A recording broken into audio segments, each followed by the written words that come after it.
Cauliflower. Hey, everybody. Welcome to an especially emotionally devastating episode of Higurashi Book Club. I'm here ready to fucking sob one out with y'all. It's gonna be a time.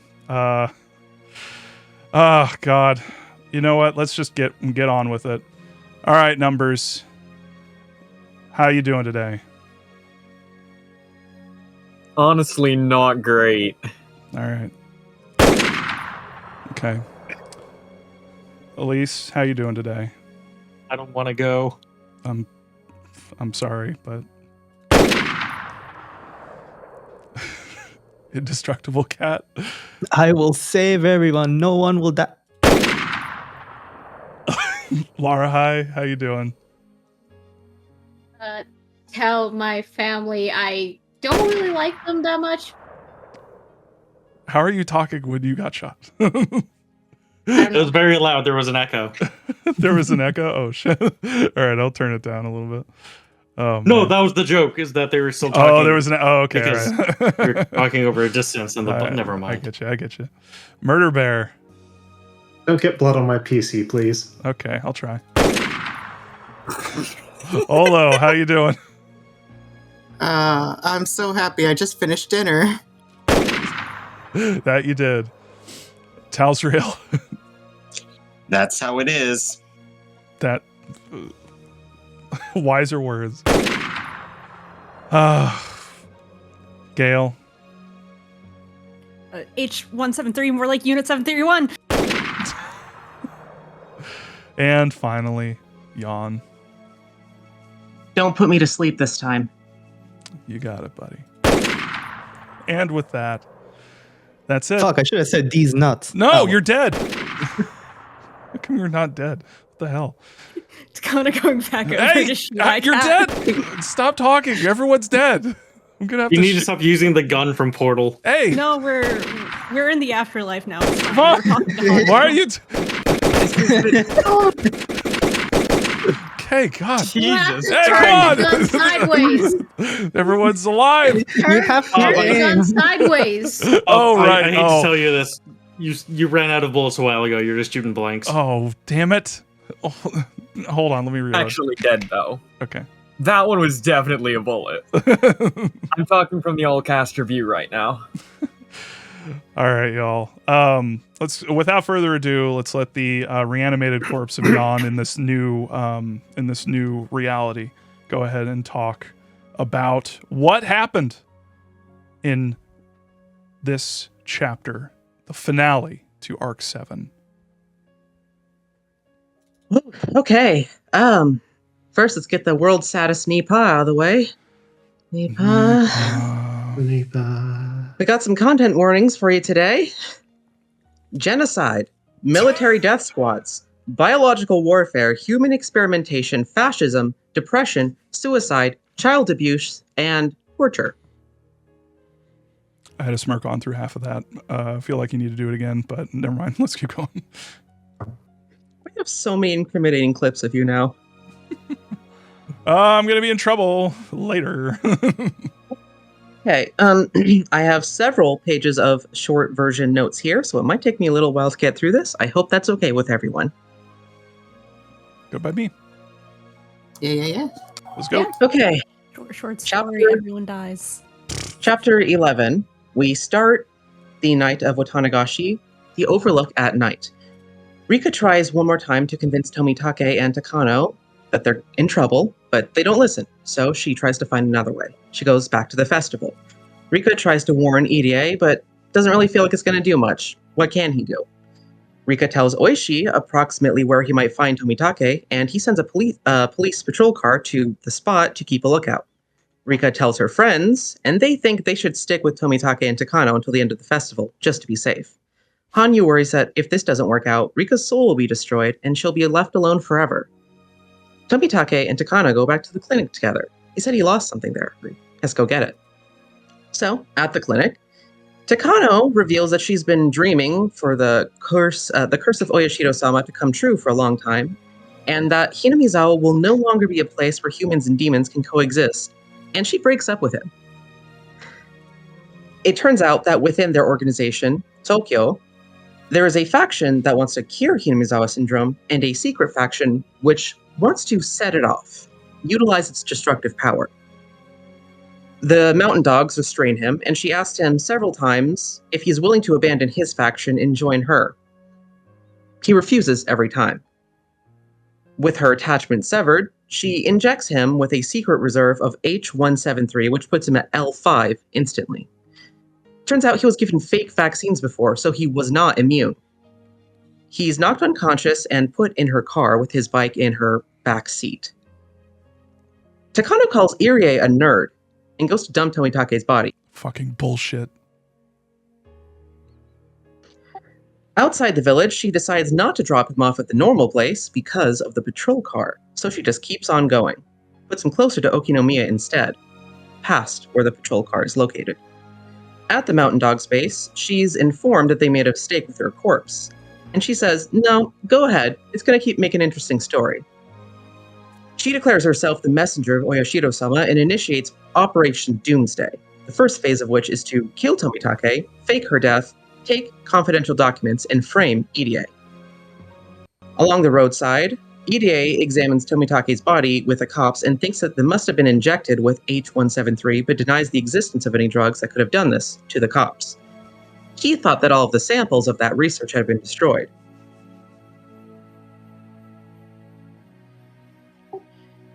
The next day, Oishi talks to Rika at the shrine about the deaths, and he thinks that Rika isn't suspicious. In previous loops when she tried this, apparently he did. But this time, he's more of an ally. He wonders if Takano had put Tomitake's body in her trunk since they found his body past where the patrol car was. But they didn't see him. They did see her go past, with no one in the car. So he thinks maybe the trunk then. Rika thinks that they disrupted fate a little bit with even just this small change. Oishi, because of Rika's efforts, thinks that Takano faked her death and that someone is trying to make the curse happen. At the clinic, Rika talks to the mountain dogs, and Okinogi tells Rika that Oishi is just making things up. He says that there might be a conspiracy within the organization, and that Irie is being suspected. However, Rika suspects Takano and realizes that if she is in fact not on her side, the mountain dogs are also not on her side. At school, Rika sinks into depression. Hanyu compares her wanting to stay in this world with a child being upset that their birthday party is ending. Keiichi notices that she's not doing well and checks on her. She recites a poem about the struggle of happiness and compromises. She wants to say more, but then says, I can't really tell you more, or you'll be killed. Keiichi tries to reassure her that if they just work together, they can make a miracle happen. He says being patient is not brave. She doesn't want to tell them more, so he talks to the others, and they decide that if Rika decides to open up to them, they should listen. We get a tip, faded notebook, talking about not being afraid of physical death and how letting others criticize your achievements is the same as doubting your life. This is credited to Hifumi T, same as before. On June 22nd, in chapter 12, Rika wakes up and realizes she can feel that she's going to die. In the past, she's never been able to fight for a miracle like the others do, because for them, it's this or nothing. But for her, she can just start over whenever, so she's never really put in the work to stay and make it right with everything she's got. Hanyu compares this to the end of a vacation, wants her to just accept that she lost her chance, or that there was no chance, and she can just try again. Rika tells Satoko she's going to stay home. Satoko tries to tell Rika how much she means to her and how happy she is to be back. She wishes Rika would talk to her. She leaves her there and goes to school. Rika spends her final day trying to take care of the home because she's trying to think for once about how her friends will have to pick up the pieces and keep on living when she's dead. Apparently in previous fragments, or worlds, she did not. She mostly just thought of starting over. She tries to take care of the home, do chores, such as the dishes. She doesn't want to do them. She doesn't feel like she needs to, but Satoko's going to be there after she's gone, and this could make things easier for Satoko. So she does it. She cries into Satoko's pillow, imagining how Satoko will do the same thing, how her friends will be torn up, thinking there was something more they could have done for her, if only they knew that something was wrong. But she never told them. She makes several phone calls. Okanogi calls Rika, tells her that Irie is possibly plotting her murder. This is new to Rika, so she feels that, again, maybe her actions have changed the course of their fate. She tries to figure out the logic of the schism within the organization. She hadn't before thought of Tokyo as anything other than an ally. But now she realizes there might be something going on there, and that there is not a single motive. The Mountain Dogs now have 20 people watching her at all times, which could be very good or very bad, depending on whether or not they're allies. Rika calls Oishi and hears that he's investigating Takano's body in Gifu, so he won't be able to meet until that evening. However, he has officers go to her home in his stead, so she can stay safe if she needs it. The Mountain Dogs wonder, let me see here. Yeah, their plan is to have her killed by tomorrow. There's a bit later I was thinking about. Inside Rika's home, she makes preparations and, Rabbit. Hanyu stays pessimistic and says that there are more sad things in the world than happy things, and that hopes will always be betrayed. Rika tells her, again, being patient is not brave, and a miracle will not happen unless they all work together. Rika frets more about whether or not to tell her friends, whether to involve them, to have them die with her or not, if it's worth it. They arrive and they try to convince her it's okay, they're here for her. They were all there for Satoko, so they need to do this for her as well. They say that basically, we're already involved, let us be here for you. They talk amongst themselves about what's going wrong, their worries about her, and they mostly break down through context clues the majority of her concerns, without her even having to say anything.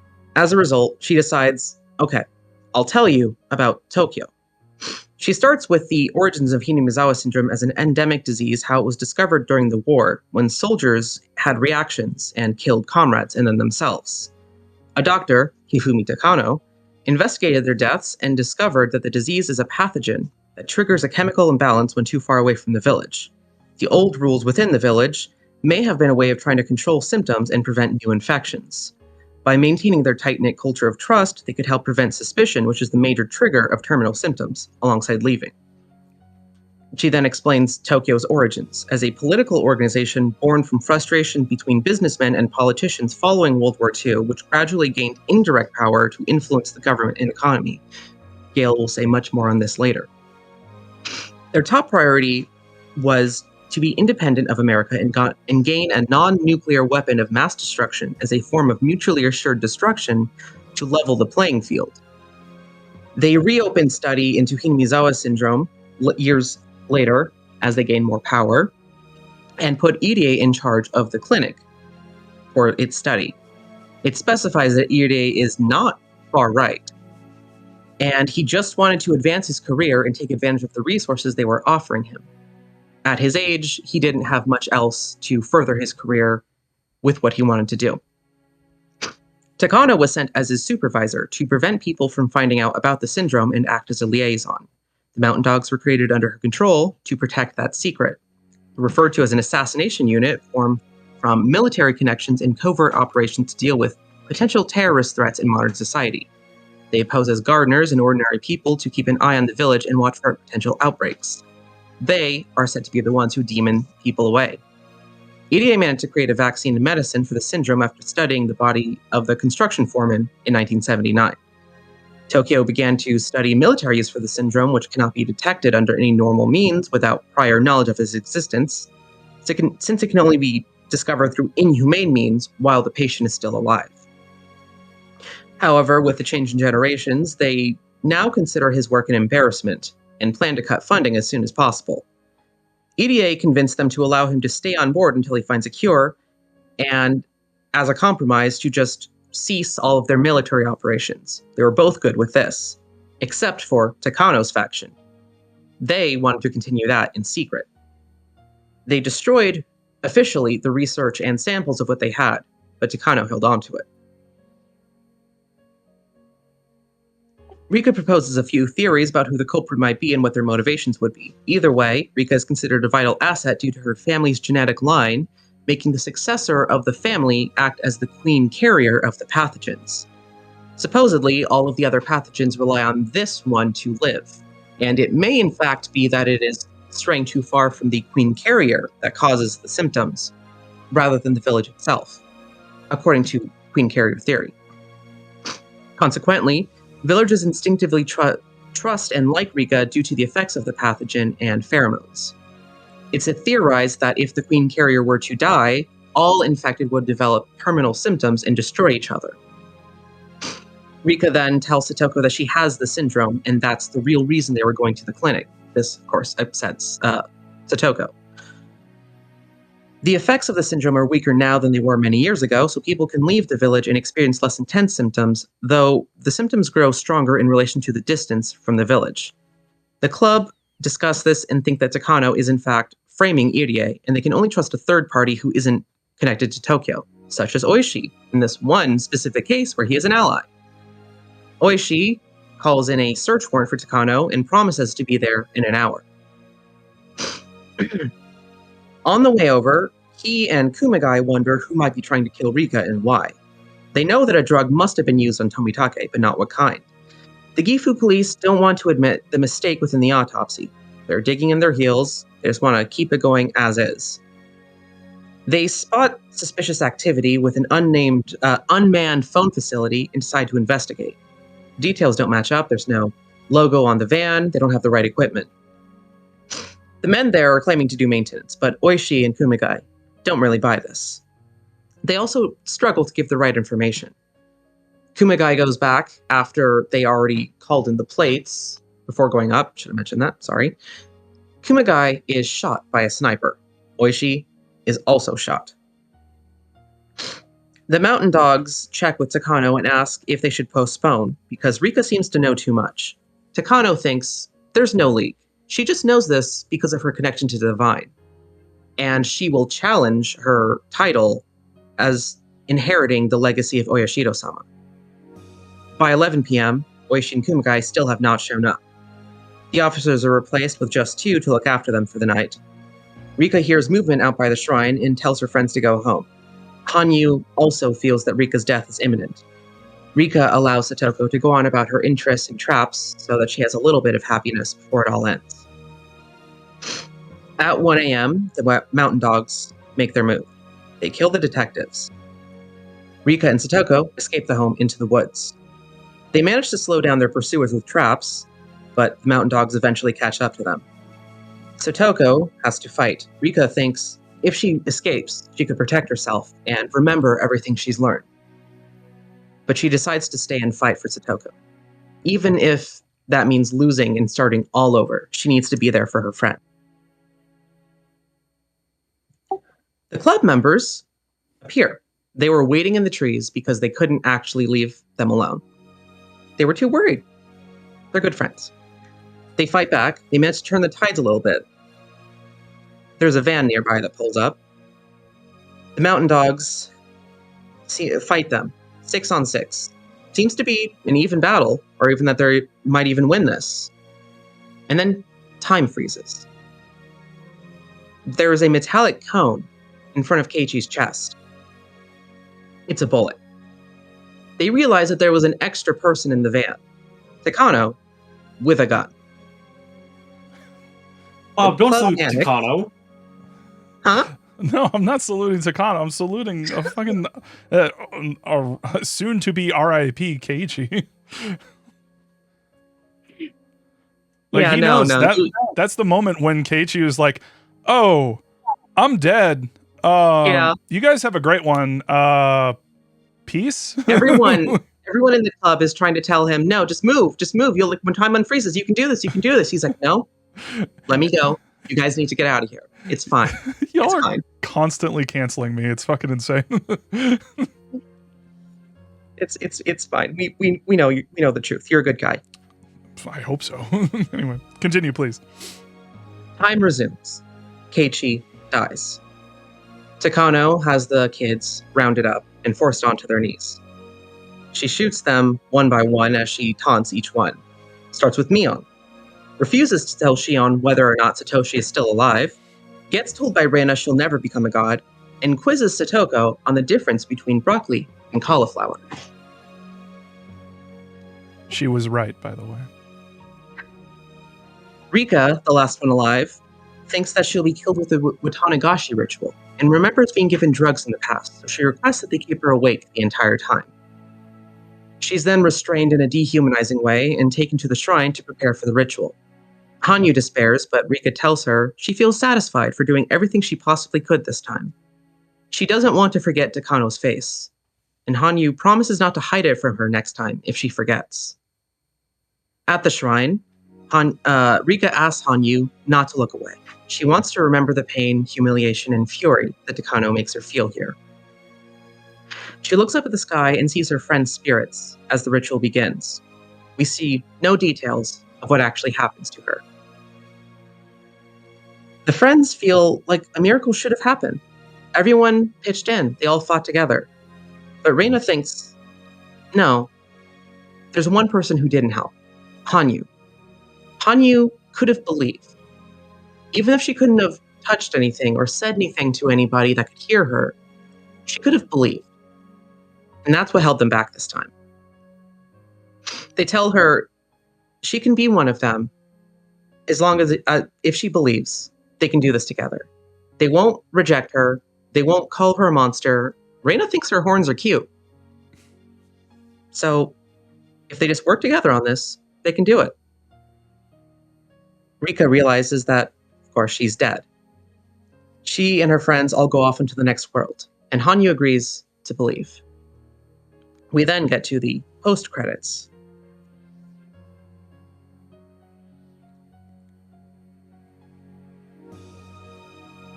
Sorry about that. No worries. They are exceptionally long for anyone who isn't reading along. Which, what the hell? Please read along. This is an incredibly gripping story, and this arc for in this particular. section, I'm going to glaze over a lot of it. I think the play-by-play is not necessarily needed. Makes sense. So much as the broad strokes, I do have the more detailed notes if you need them. Sure. But we are given information on Emergency Manual 34. It gives details on how to initiate the plan to destroy Hinamizawa and cover it up. We then see notes on Hinamizawa syndrome by Hifumi Takano, 1945. It specifics on the syndrome, how to suppress symptoms through the Takano method by choosing to trust others and not be suspicious of them. That is a major trigger. By trying to calm yourself and trust others, you can suppress this. Specifics on terminal patients and treatment, how they cannot be part of society, what must be done with them, and theorization on the collapse with the death of the Queen Carrier. If the village goes terminal, it'll cause chaos that will spill out and require military intervention. We then see a government official meeting. Politicians receive word of the plan and decide whether or not they can justify taking action on this. No one really wants to, but no one really wants to deal with the possible consequences if they don't. This goes up to the Prime Minister. They go back and forth on whether or not they can justify killing 2,000 innocent people. Prime Minister is convinced to do it after being told that destroying them is necessary to prevent further casualties, and that allowing this to happen might put them at a political disadvantage in the next election. They want to arrest Irie for supposedly plotting this, but learn that he's already killed himself, apparently. In Hinamizawa, villagers are rounded up, lied to, evacuated from their homes, rounded into sealed locations, and gassed or shot. Meanwhile, Takano hums, does her invisible orchestra, and misuses scripture, which makes her fellow JSDF members a little uncomfortable. In the epilogue, we're told that we'll be able to examine smaller fragments in other worlds. Ryukishi says in the staff room that he was a little bit nervous about releasing this mystery because once the mystery is out, it's it's harder to think about it and figure out what to do it from there. He also apologizes for giving the child consultation workers a bad name. Oof. Ooh. Jan, thank you very much as always. You are Thank you, Jan. MVP. Thank you very much. Got any right. notes for us, Bob? Do I have notes? Yeah, here's one note. Fuck. I wanted to use a quack like right after Jan finished as, punctuation on it, but I don't have the channel points. I ran out of them quacking earlier. Oh, sorry. You can always use the gunshot. Yeah, We here you should go. not use the gunshot. Oh, all right. Okay. Your call. Look. There you go. Perfect. Thanks. Thanks, gang. Oh, everyone's doing the whack. Thanks, gang. It's all about friends banding together for the needs of everyone. You've put me on edge now. I'm constantly expecting the fucking gunshot sound. No, I'm not. I've got the page up here. I'm gonna close the page. Page is Thank closed. you. You can be calm. Okay. I'm gonna need to All right. clip, isolate and clip just that part, just the intro. Oh God. All right, so I guess it's me and Talsriel and whoever else. Who else here was this their first time reading? Just us? Okay. So I guess I'll go first. Takano! I can fix her. You can't! She can make us She's wearing worse. the Iron Cross the whole time! That sneaky devil. I thought it was like a clover or something. Thought she was Irish or some shit. She's wearing like green, like whatever. Kiss me, I'm Takano. Kiss me, I'm Irish. Oh God, no, never. Yeah, in my notes I have how dare she call Irie a fucking nerd. She'll rue the day.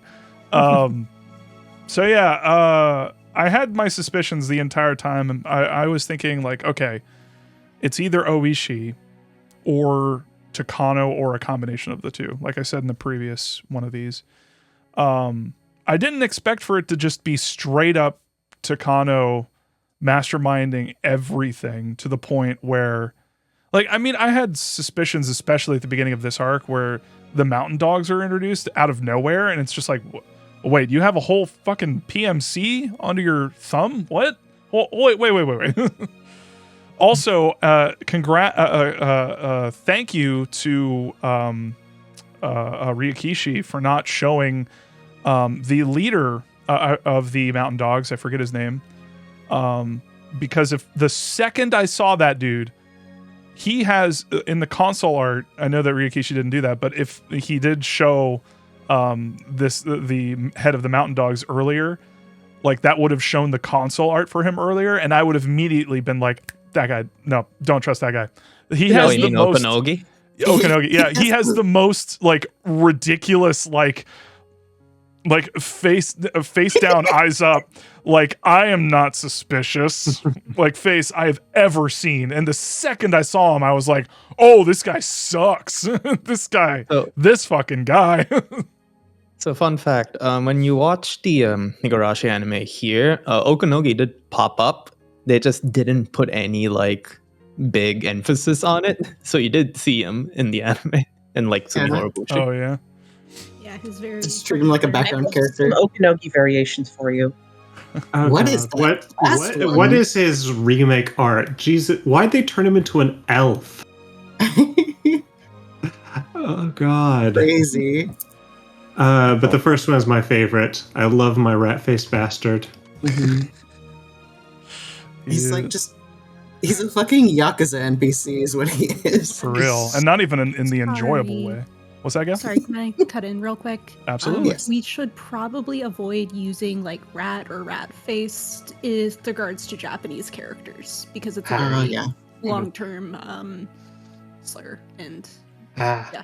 It's not something a lot of people think about, but it's something I've thought about recently because I've seen people discuss it with some other characters. Sorry. As a general rule, I try to avoid making fun of or making light of people's appearances. So I'm just glad that I didn't get canceled that time. Yeah, it's really case because like we use rat-faced bastard as like a really common term for like in America, so it's not even something that occurs. It's just like when I think about it, I'm like, I get the fact that in America it's really not it's a really common turn of phrase, but I'm always kind of like, maybe I should mention that. So, I'm sorry. Oh God, no issues. Good to know. But just wanted Good to to bring know. it up. I didn't know that was derived from like racist terminology. That sucks because that's a fun turn of phrase. But Yeah, it's that complicated. sucks. That sucks. You shouldn't body shame in the first place, anyways. So Yeah. There's one very minor Okanogi thing that I'm noticing now. What? One of these three sprites is not like the others. Can you tell how? Face down, eyes up. One of them, he's not wearing a tie. PS2 Okanogi doesn't have a tie. Oh my god! Oh my god! Oh my They god! give he lost it from like 2004 to 2012 or whenever the fuck the Steam art was made. And they lost the Come tie on, that it's- gave him suspenders. Yeah. Thanks for whoever did the WoW. Sifu Ruby, yes. Thank you very much. That's my favorite one too, and at a perfect time. Just immaculate. I wanted to say earlier, but I felt like I was interrupting. I feel like in some way Takano is always meant to be suspicious, like from you first see her. I feel like the question is less, is she involved, and more, how? Why is she involved? I feel well, like you motive definitely is- get motivations in this one, yeah. Yeah, I feel like motive is the big lingering thing with Takano because I would imagine almost everybody assumed that she was a factor in some way. I mean, I feel like after like chapter 3, where like it's pretty much implied that she had like killed Tomitake. yeah, Tomitake, and yeah. Right. Yeah, So exactly. Like right there, it's like, yeah, I'm totally with you. Like it screams, like especially when she's driving Keiichi home, Right. and it's like, okay, there's so much suspicious bullshit going on. Not the least of which, she's supposed to be dead, and she's like driving around everywhere. So it's like, wait, what? So, anyway, sorry to interrupt. So I got that, but then I felt like for a long time I was convinced that was a red herring, kind of like the Mion stuff in chapter 2, because it was might be too intentional. obvious. But then it's like, no, you know, like that was the actual intent. But like how with Mion in chapter 2, it feels too right, you know, Yeah. and you're like, there's something missing here. No, the missing thing was just how deep she was in. I forgot who said it. I think it was someone either in the book club chat or here on stream. But yeah, Rikishi loves to just say what the truth is, and just no one believes him. Yeah, yeah. It's very interesting the way that, and then the whole God, there's so much to talk about, and the one complaint I do have about this chapter in particular, I'm sorry, but I have to mention it: the repetition of information that is constantly happening. People are constantly saying the same shit twice or 3 times over in this chapter, and it's holy crap. Like, I should mention this was written in 5 months, so really rough on him. 5 months. Jesus Christ, it's so impactful, so powerful, so like, Yeah, it's so easy to repeat though when you're like desperately trying to get something done because you're just like, what have I said? What have I not said? And when you're fragmenting it so much, it's like one of those things where you could really edit this down very easily, but also it's like, I know he didn't have time to. Go ahead. I believe in the console releases, or not even the console releases. I believe when the earliest arcs were re-released with like the later stuff, like when Arc 4 came out, it had 1, 2, and 3 attached to it on the same disc and stuff. I believe that when they had those re-releases, some of them did have scripts touched up, but it was just to remove repetitions and whatnot. Yeah. Yeah. And So I wonder if this never got that sort of treatment. So this is just a big issue with a lot of visual novels in general. The repetition of info, like it's a big problem in Ace Attorney. It's just I feel like it's. I feel it happens in of anime language. as well. Yeah. Yeah, like a language thing. Yeah, that makes sense. Yeah. Okay, so going through my notes. Yeah, so one of the things I thought early on was like, okay, Hanyu is like an invisible person, an invisible entity that can just kind of tail people and then report back to Rika about like what's going on. So early on, I was like, well, wait, the clear move here is to like do this loop and then have Hanyu like tail specific people until the person like just tailing Takano and Tomitake just to see how they die would have solved everything, because immediately right there you figure out who, like if Hanyu was there to find that out, you know who did it.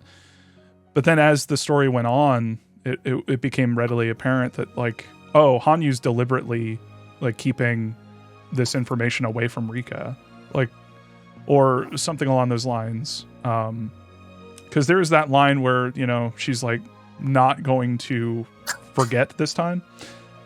So are we meant to, that's the big question I have. Are we meant to at this point think that Hanyu is, because it's beaten into our heads that Hanyu is basically like trying to be a what is it called when you're a actor, something actor, passive observer, or yeah, there's someone who's like non-committal, like doesn't take sides, like you know, Hanyu is both sizing this. Hanyu's a centrist. Yeah. The centrist Hanyu.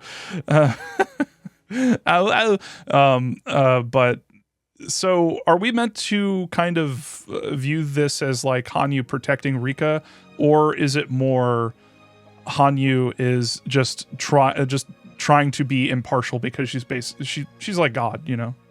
I have thoughts on this, but I'm gonna save it till my longer discussion later. So okay, yeah. Well, what do you think, Bob? For me, I think it's that she is impartial, and that the climax of this story is getting her to stop being impartial, is to get her to care. And you wouldn't do that if she was, I mean, honestly, it could be a bit of both, because there is an element of her like deliberately hiding stuff that she could have told Rika that would have seriously helped her out. Like, you know, Rika's running around trying to tell Takano and Tomitake to be careful. Hanyu could have just said, you know, that Takano like kills Tomitake, right? Like with a syringe, like just injects him with some crazy shit, and he'd fucking, you know, gets driven out to a field and fucking dies. It's interesting because I like Hanyu, but it's also kind of hard to like Hanyu when that stuff's also happening, where it's like she's deliberately keeping shit. But then again, you know, I also think that this is really interesting because as a god, none of this really matters, you know? And I think that that's also saying something about like sort of the ideation of like going through life like nothing matters.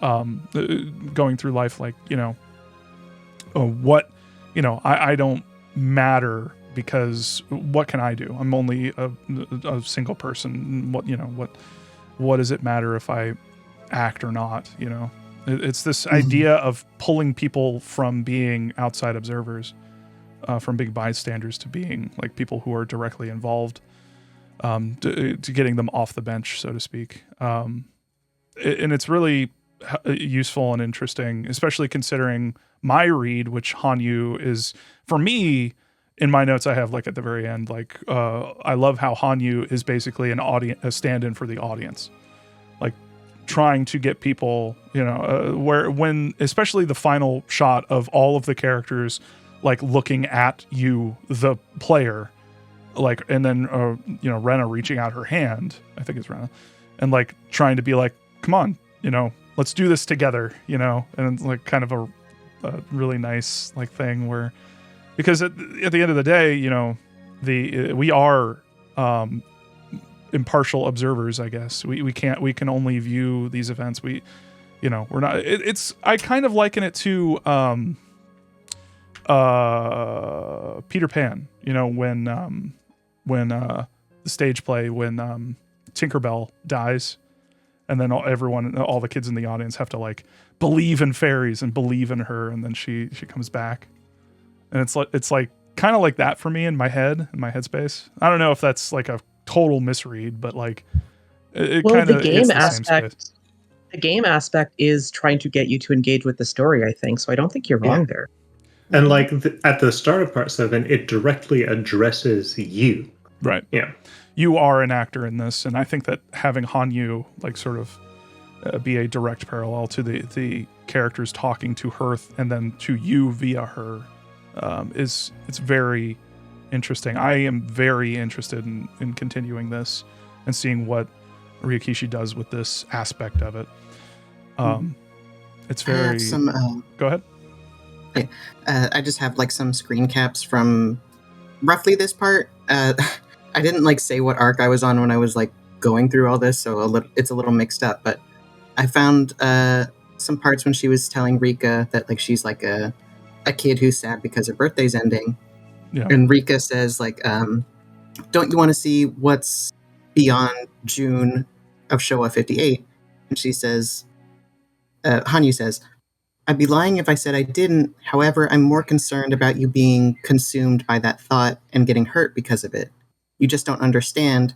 Without you, I would have to spend a long time without anyone to talk to and just have to stare at the festival without being part of it.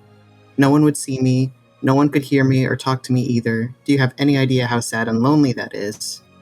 But I finally found you. I can't survive without you, but I can't just die like you either. I would have to live alone until the end of time. I have to be alone until someone like you shows up again. I don't want that. I can't stand that." And like, I think that like, going back to like the partially thematic, partially like in canon or whatever reading, I think part of Hanyu's deal is that she is a god and she is trying to be impartial, but the way that Shinto gods work, to my memory, is that a lot of like regular people can just become gods after they die because people are like inherently divine and they just like become less divine by various means on earth, but once they're dead, it's like you can just become a god after that. So it's not like gods are inherently perfect either, as far as I remember. But it's like Hanyu's not perfect, but she's also she's a little girl. She's a god, but she's very clearly like a little girl who's been lonely for a long, long time. Yeah, and it's really interesting now that you read that back to me. That can clearly be taken as, the viewer. Hanyu could be substituted easily as the person reading the story because, you can go back and play it. You can go back to these other chapters and revisit them, and how that's incorporated into the story via Hanyu is very, very powerful because also it's saying that,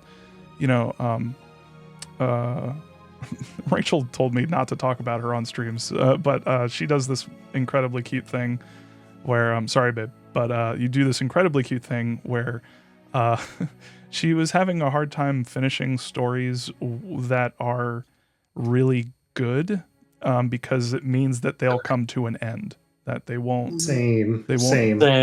Yeah, and so she hasn't beaten Persona 5 yet. So I actually find the last 20% of a story often to be the most difficult to finish because I don't want to reach the end of it because I know, I like this story will be done and I'll be done with these characters and I can't ever get that feeling back again. And it seems like that aspect, of course, something gets stuck in my throat there.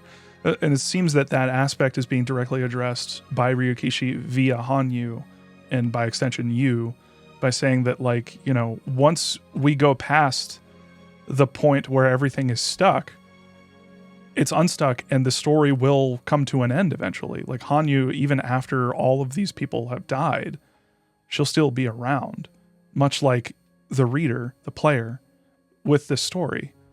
Like, these characters will be stuck doing the thing that they were written to do in this scripted way. And then we, as the gods viewing these stories, will continue past them.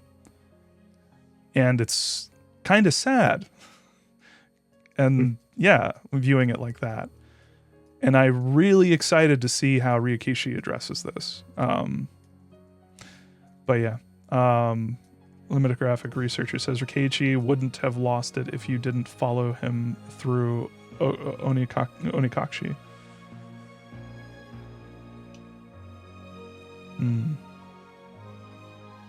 I think he would have lost it. Yeah. And by you, I'm assuming you mean Hanyu, aka you. Unless, of course, that means that my theory. Oh, by the way, I got a couple fucking theories confirmed for myself here. One, fucking 1000% true on like infection theory. Like, you're welcome. Fucking nailed that one. Also, remember when I was bullshitting around with the Ultimate Trainer Hanyu? But also remember at the end of Onikashi, when I think it was a tip when Keiichi is trying to figure out how Rena was able to figure out what he was eating that night. He forces himself to turn around in that memory, and he sees something that makes him scream. So for me, that was my idea at the time, was that he actually turned around and saw the player. He broke the fourth wall and saw through and saw you, which is very interesting because I love the idea of stories recognizing that in order to be stories, there needs to be someone reading them, and putting you in there is interesting and fun. So that might be confirmed later. Either that or it's Hanyu. I had an idea that it was one of them. Takano, yeah, kind of called that, but it's not really. I was also wrong on Oishi, so I'm not going to take a W on that one. Well, I guess I'll take a W and an L for thinking it was Oishi. But come on, Oishi's suspicious as fuck, guys. I mean, you're kind of right with how the rules are laid out. Like rule Z, I want to say, or Z is. I don't remember the fucking rules, dude. The one that states that they need someone to like cause suspicion in order to get the ball rolling. Right. Yeah. Yeah, that's totally. Yeah, the paranoia thing, that was totally an aspect of that. Okay, here's a quote. Quote, even inoculated people will get infected by bodily fluids, unquote. And I wrote in my notes, when they cry, LeMayo.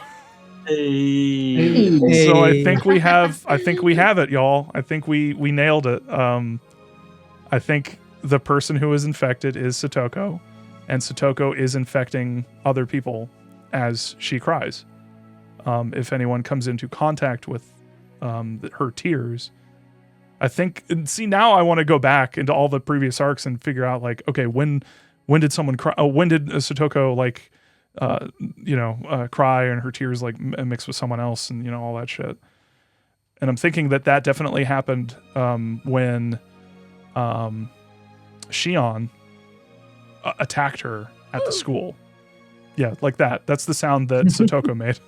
You're correct, Sifu Ruby. That's just a theory, though. I don't a game theory. But yeah, I don't know. I have no idea. I'm just playing around. I think this was at this part.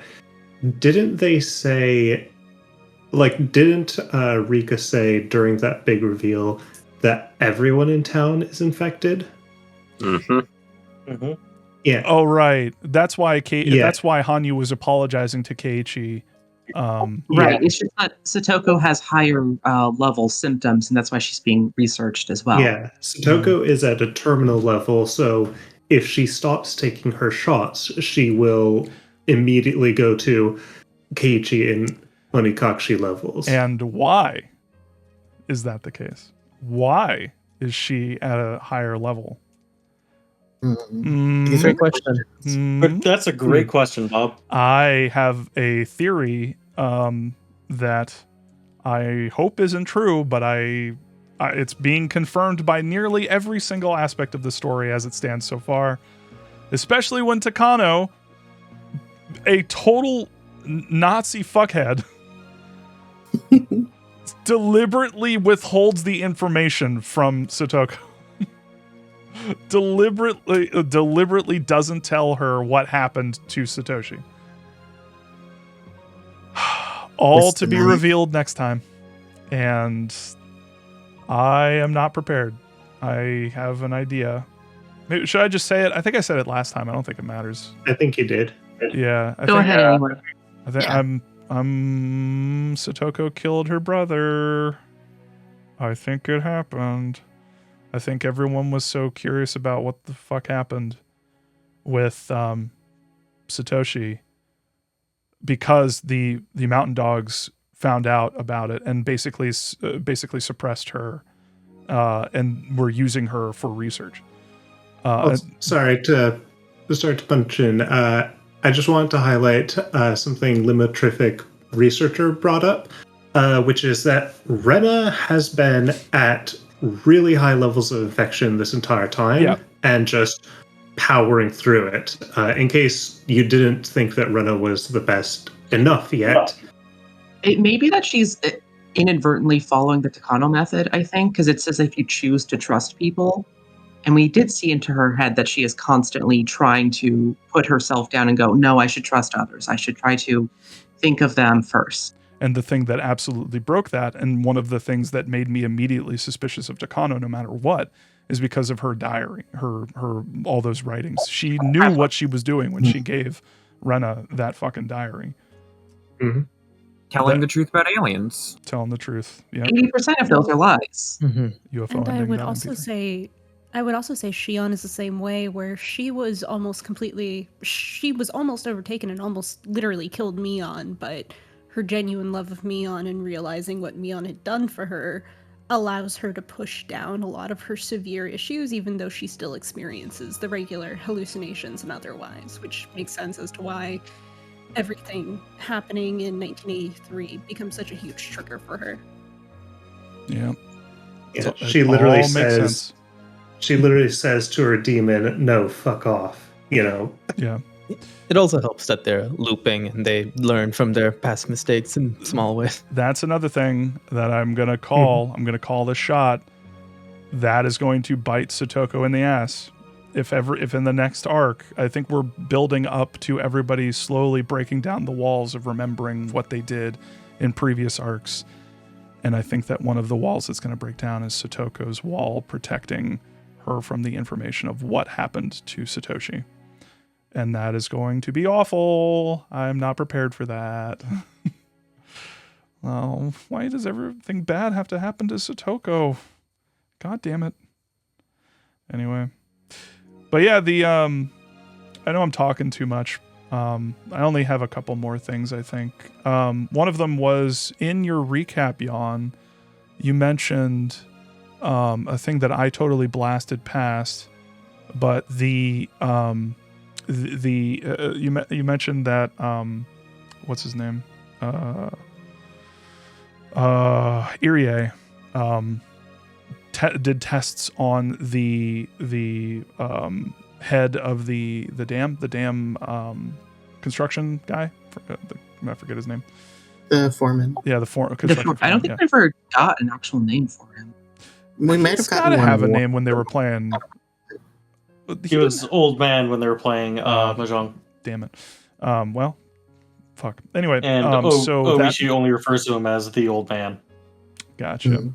So I guess we know what happened then, because if they were testing on him, that means that he was infected, which means that he was suspicious, and which makes sense. It could go a bunch of different ways. I might be wrong on this, but in my head, I'm thinking that the people in the town, well, they were also infected too, because everybody's infected. But then again, they only tested him.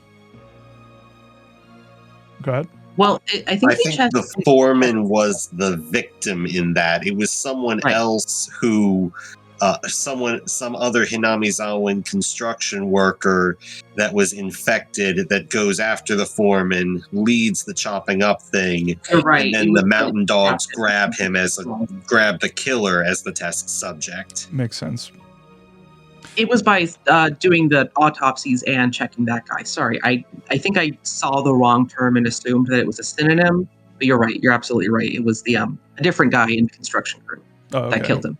Oh, okay. Well, then that all right. Then that's just a flip of it. It's not. It was just the people. So that's why he died. That makes sense. I would have assumed that anyway. Instead of people. Thank you, Chelsea. But yeah. So there's that. That seems to be more or less solved. God damn. There's so much. I guess. Talk about a massacre. Yeah, I was like, oh, massacre arc, when's it gonna happen? When's it gonna happen? And then, just like Keiichi to get shot first. So am I to assume that the time stop power came from Hanyu? That was Hanyu's doing? Yes. Okay. Being that she is a god with horns. Adorable little horns. Oh yeah, that was another thing. Well, I'll get back to that, but also for all of this, you know, I have in my notes.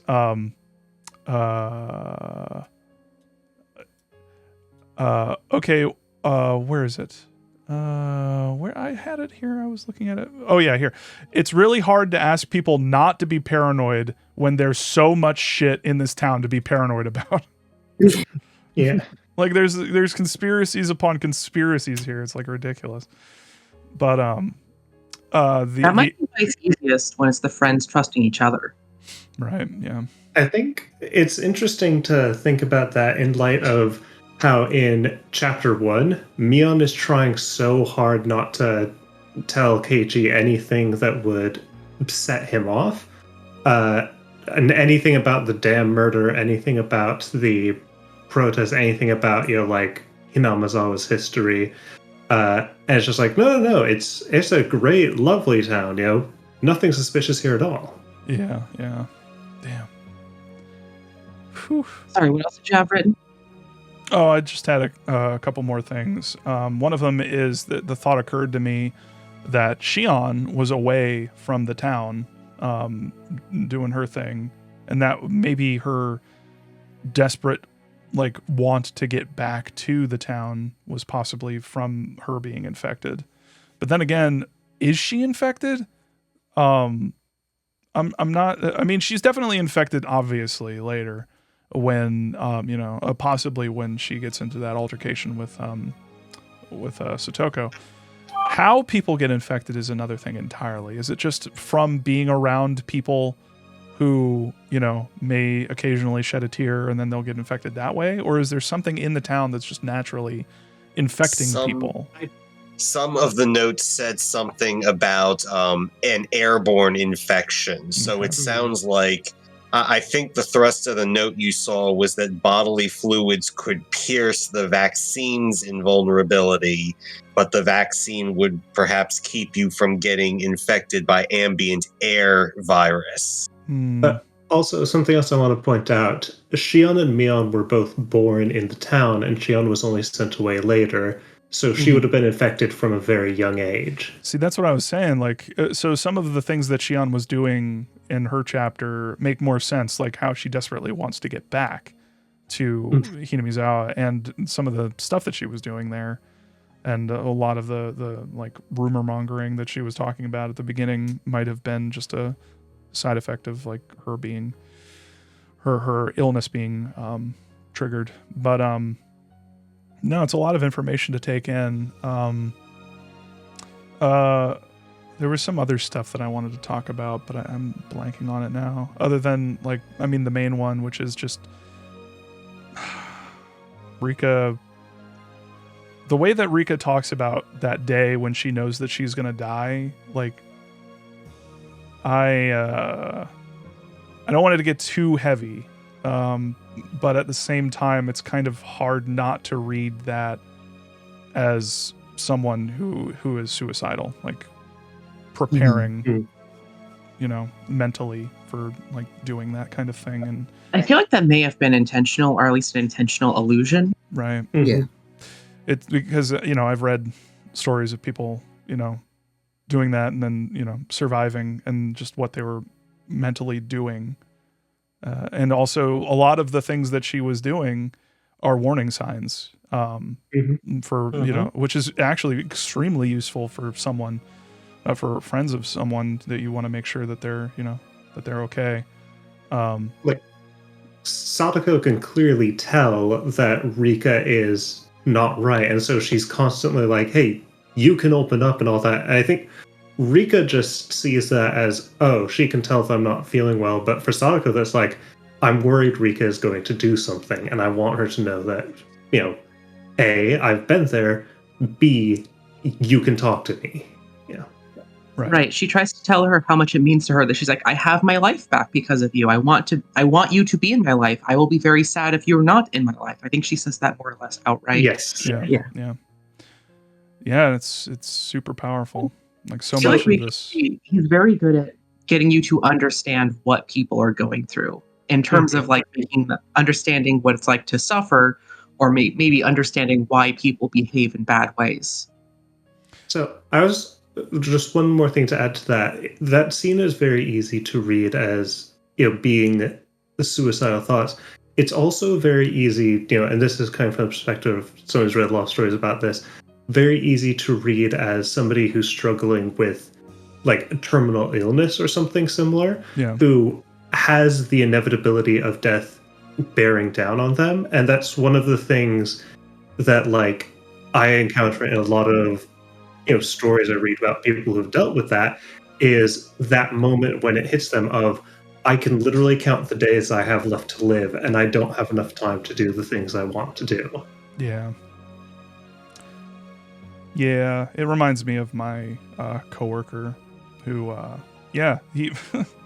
Sorry if I get emotional, but he talked to me about like he had cancer. He died of cancer a while ago, and the last conversation we had was like, "Hey, should I play Mass Effect Andromeda? Because I love Mass Effect, but I don't think I have enough time on this Earth to finish it." And I told him, dude, don't worry about it. And Mass Effect Andromeda is not worth your fucking time. Yeah. Oh god. He was actually the person who introduced me to the what was that Mass Effect theory? The one where it was like indoctrination. Indoctrination theory. He loved that shit, dude. He was, oh man. We worked late at night, and I was always hearing him listen to YouTube videos talking about indoctrination theory. Anyway, but yeah. So yeah. Here's another thing in my notes. Quote, Hanyu, goddammit, you can actually do shit. Stop it.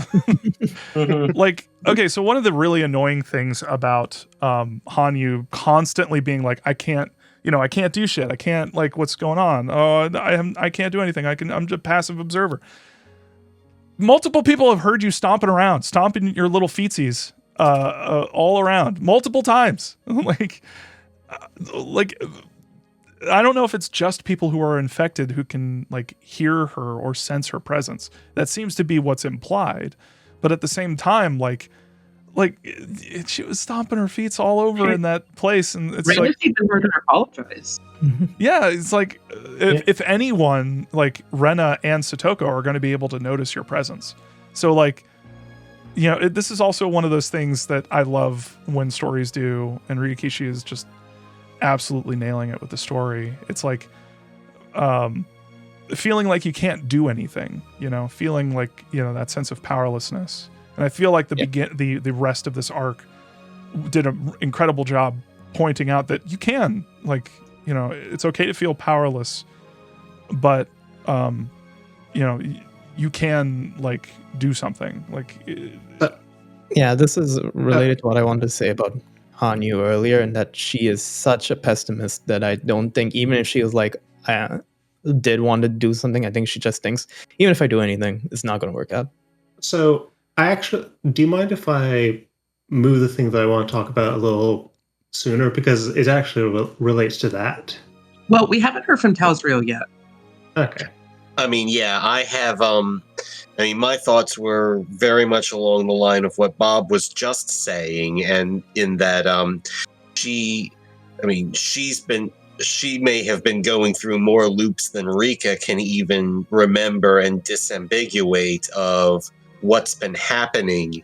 And I think she's internalized that powerlessness even more than Rika has. And I think that's a lot of what we're seeing with Hanyu just flagrantly not comprehending that she's basically the perfect spy, or that she might be, not just talking to Rika, she might be able to reach out to Rena in particular is most likely to get it. And even Keiichi and Tomitake notice her when she really wants to be heard. And it floored me when I got the revelation that Arc 1, Keiichi was like, man, who's apologizing all the time? Just forgive whoever's she's apologizing to. Just forgive her, man. And it's him. She's apologizing to him for Hinamizawa syndrome itself. Right, and the fact that he can even hear that is evidence that he has been seriously affected. Possibly. Wait. No.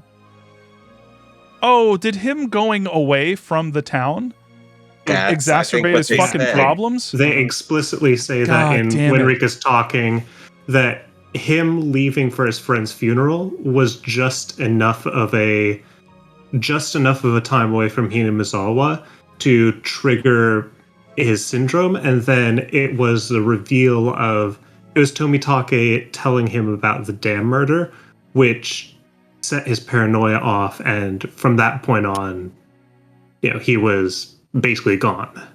Right. Damn, dude. Yeah. Pepperoni and cheese. I guess another thing besides Hanyu, one of the things I had to say about it was going forward to the staff room. Ryukishi talks about how he kind of regrets having to give the answers, but it is important to get the answers. But at the same time, he regrets it because that's kind of the end. The mystery's over. That's all. Close it down. We're done for. Which is such a fucking false. Yeah, exactly. That's absolutely false because we have Arc 8 that we are both raring to see, plus Rei, Gosotsu, etc., various arcs, whatever's worth seeing. Just because we know most of the core solutions to the mystery doesn't mean the story's not worth pursuing. And also, I'm gonna just go in here.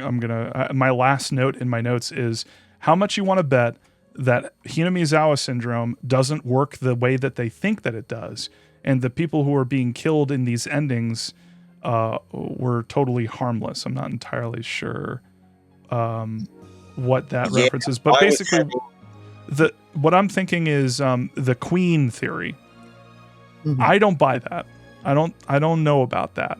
I get the distance thing, that makes sense, but it all tracing back to Rika and the whole thing where, they'll go insane. We haven't had the ability to see that happen. All we have for both at the end of Act 3 and Act 7 is people being rounded up and killed before they even have a chance to, go to L5. So how much you want to bet that is false and these people are being killed for no reason? And I think we have evidence in that. What? Think about the elections. The elections, Bob. The elections. Totally forgot about the elections. Yeah, actually, they should have died. Yeah. Yeah, true. I think we do have evidence in the form of what Bob's talking about from Arc 3 in particular. Keiichi goes on, I think it was 15 years before after. I mean, explicitly, that's a timeline where the disaster happens, and he's just not in town to die from it. And Part 3? Yes. Part 3 ends with him coming out of the river after everyone else in the city's dead. But Keiichi survives after that. Yeah, for a long time. Oh. Exactly. That's what I'm saying. He doesn't. He's messed up from having done the murders, of course, and he's institutionalized for it. But he's not clawing the face off the reporter guy that goes in to see him. And I mean, it's only after he kind of declares that last curse on the investigator guy that he finally heals over from it. Not to mention, a lot of people, like after such serious traumatic incidents, have shorter lifespans. Didn't know that. The thing is, though, I will say that the text does pretty much explicitly state that the people who were carrying out the entire thing to exterminate the village are supposed to keep them in, essentially confine them and then eventually try to kill them in a way that seems natural. So for me, the assumption is not that it was the virus or anything else that killed him, just more along the side of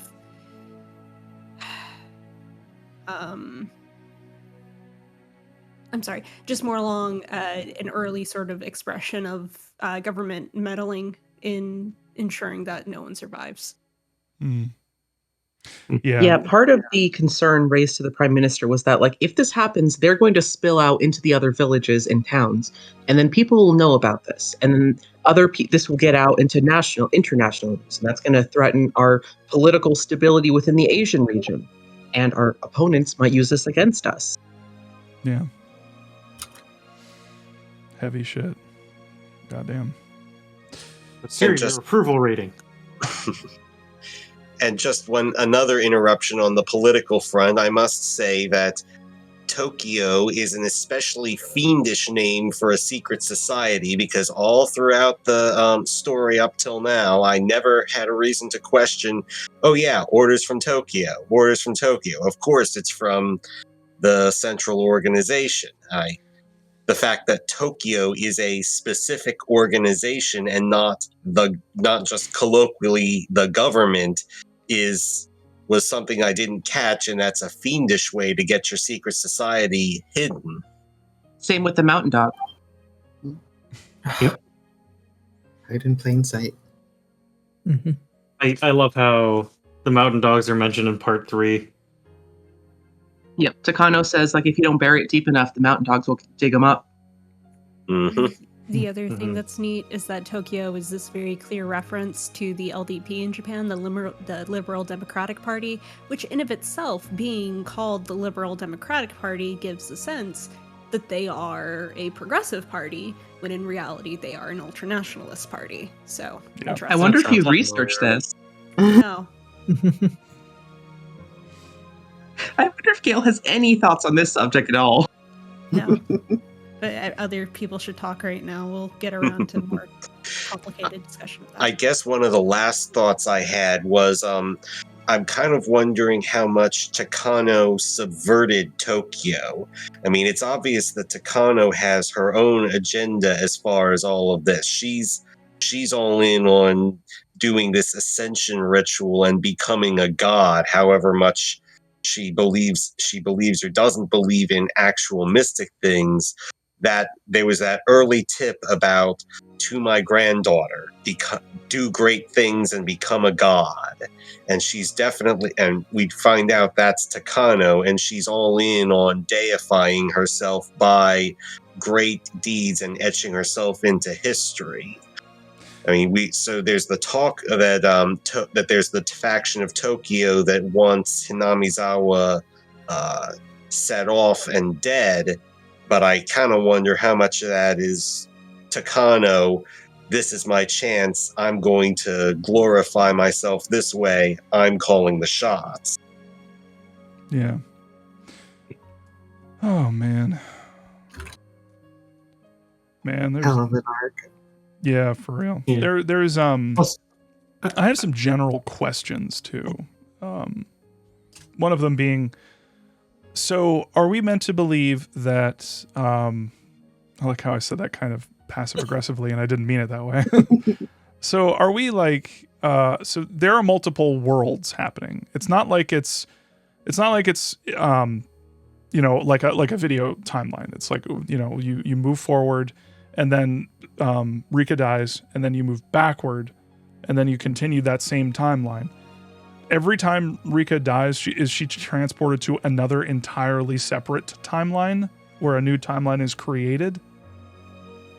I have theories about this, but I don't have any confirmation, and I don't want to go too deep into it just yet. Okay. Yeah, it's something that he very much intends for people to draw their own conclusions about.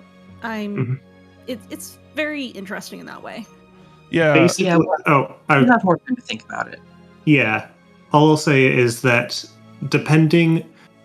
there are two possible interpretations of what Rika's doing from my perspective, which both are potentially creepy in their own way.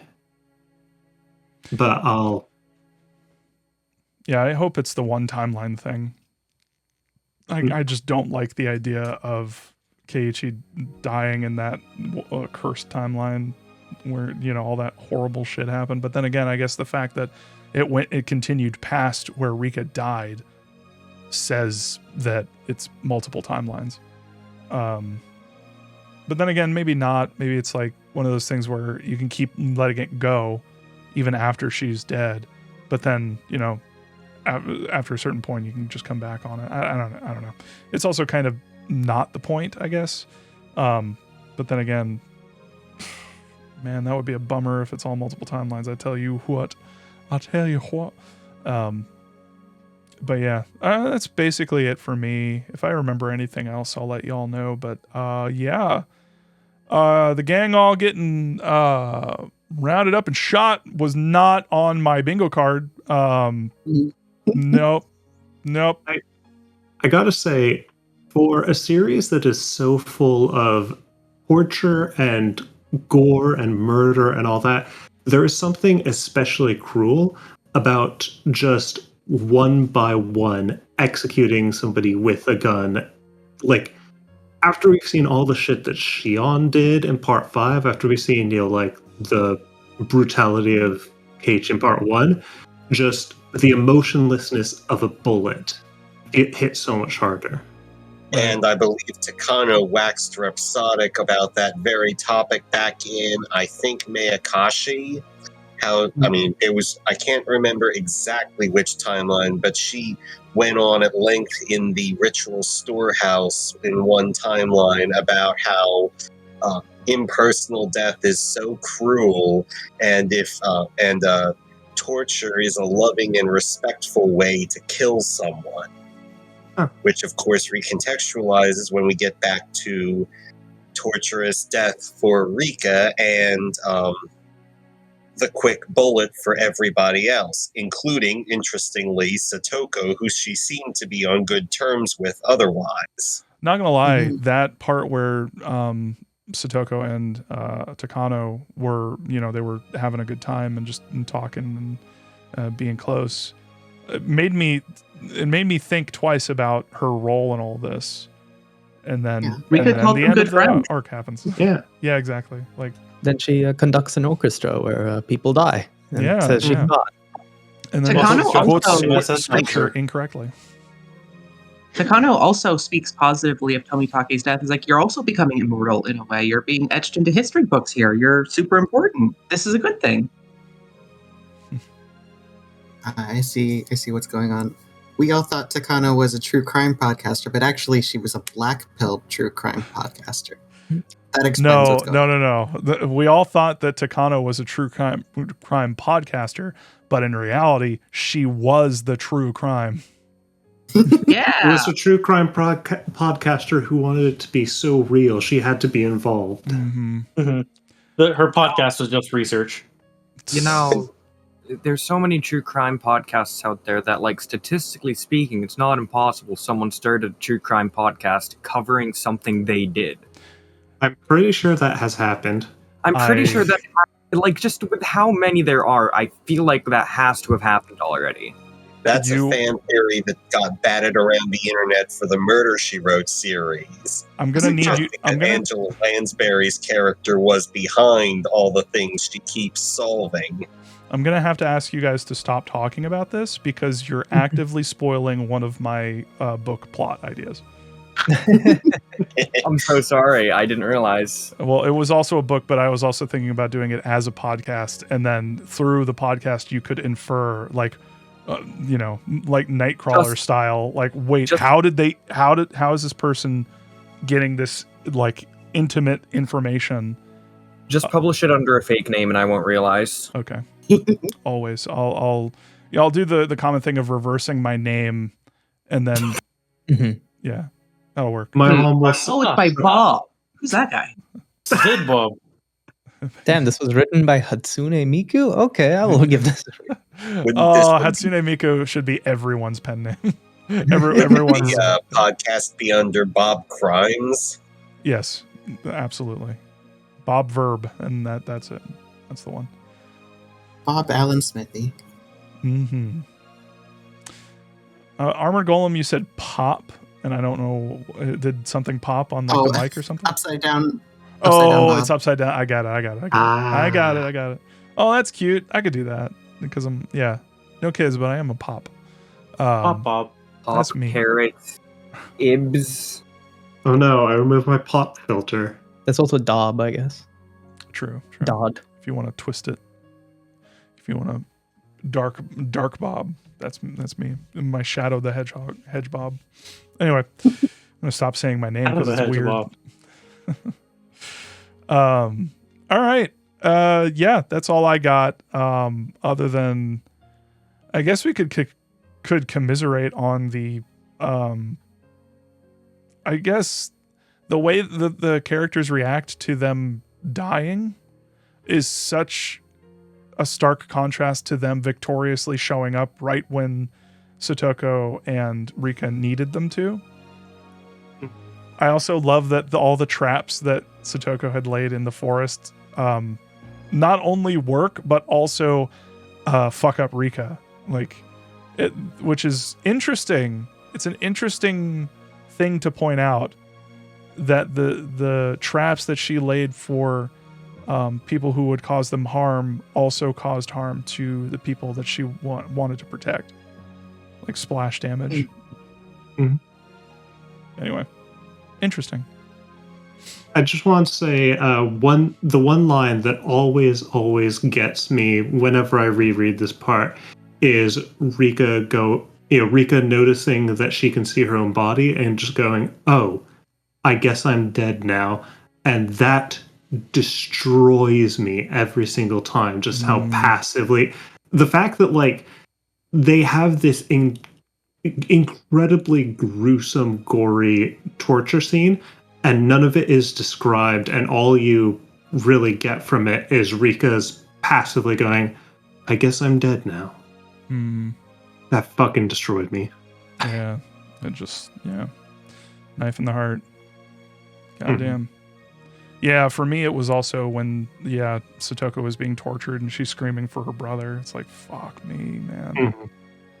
Like notice me. I'm being, I'm dealing with it. I'm dealing with the pain. You can come back now. It's just like, oh fuck, man.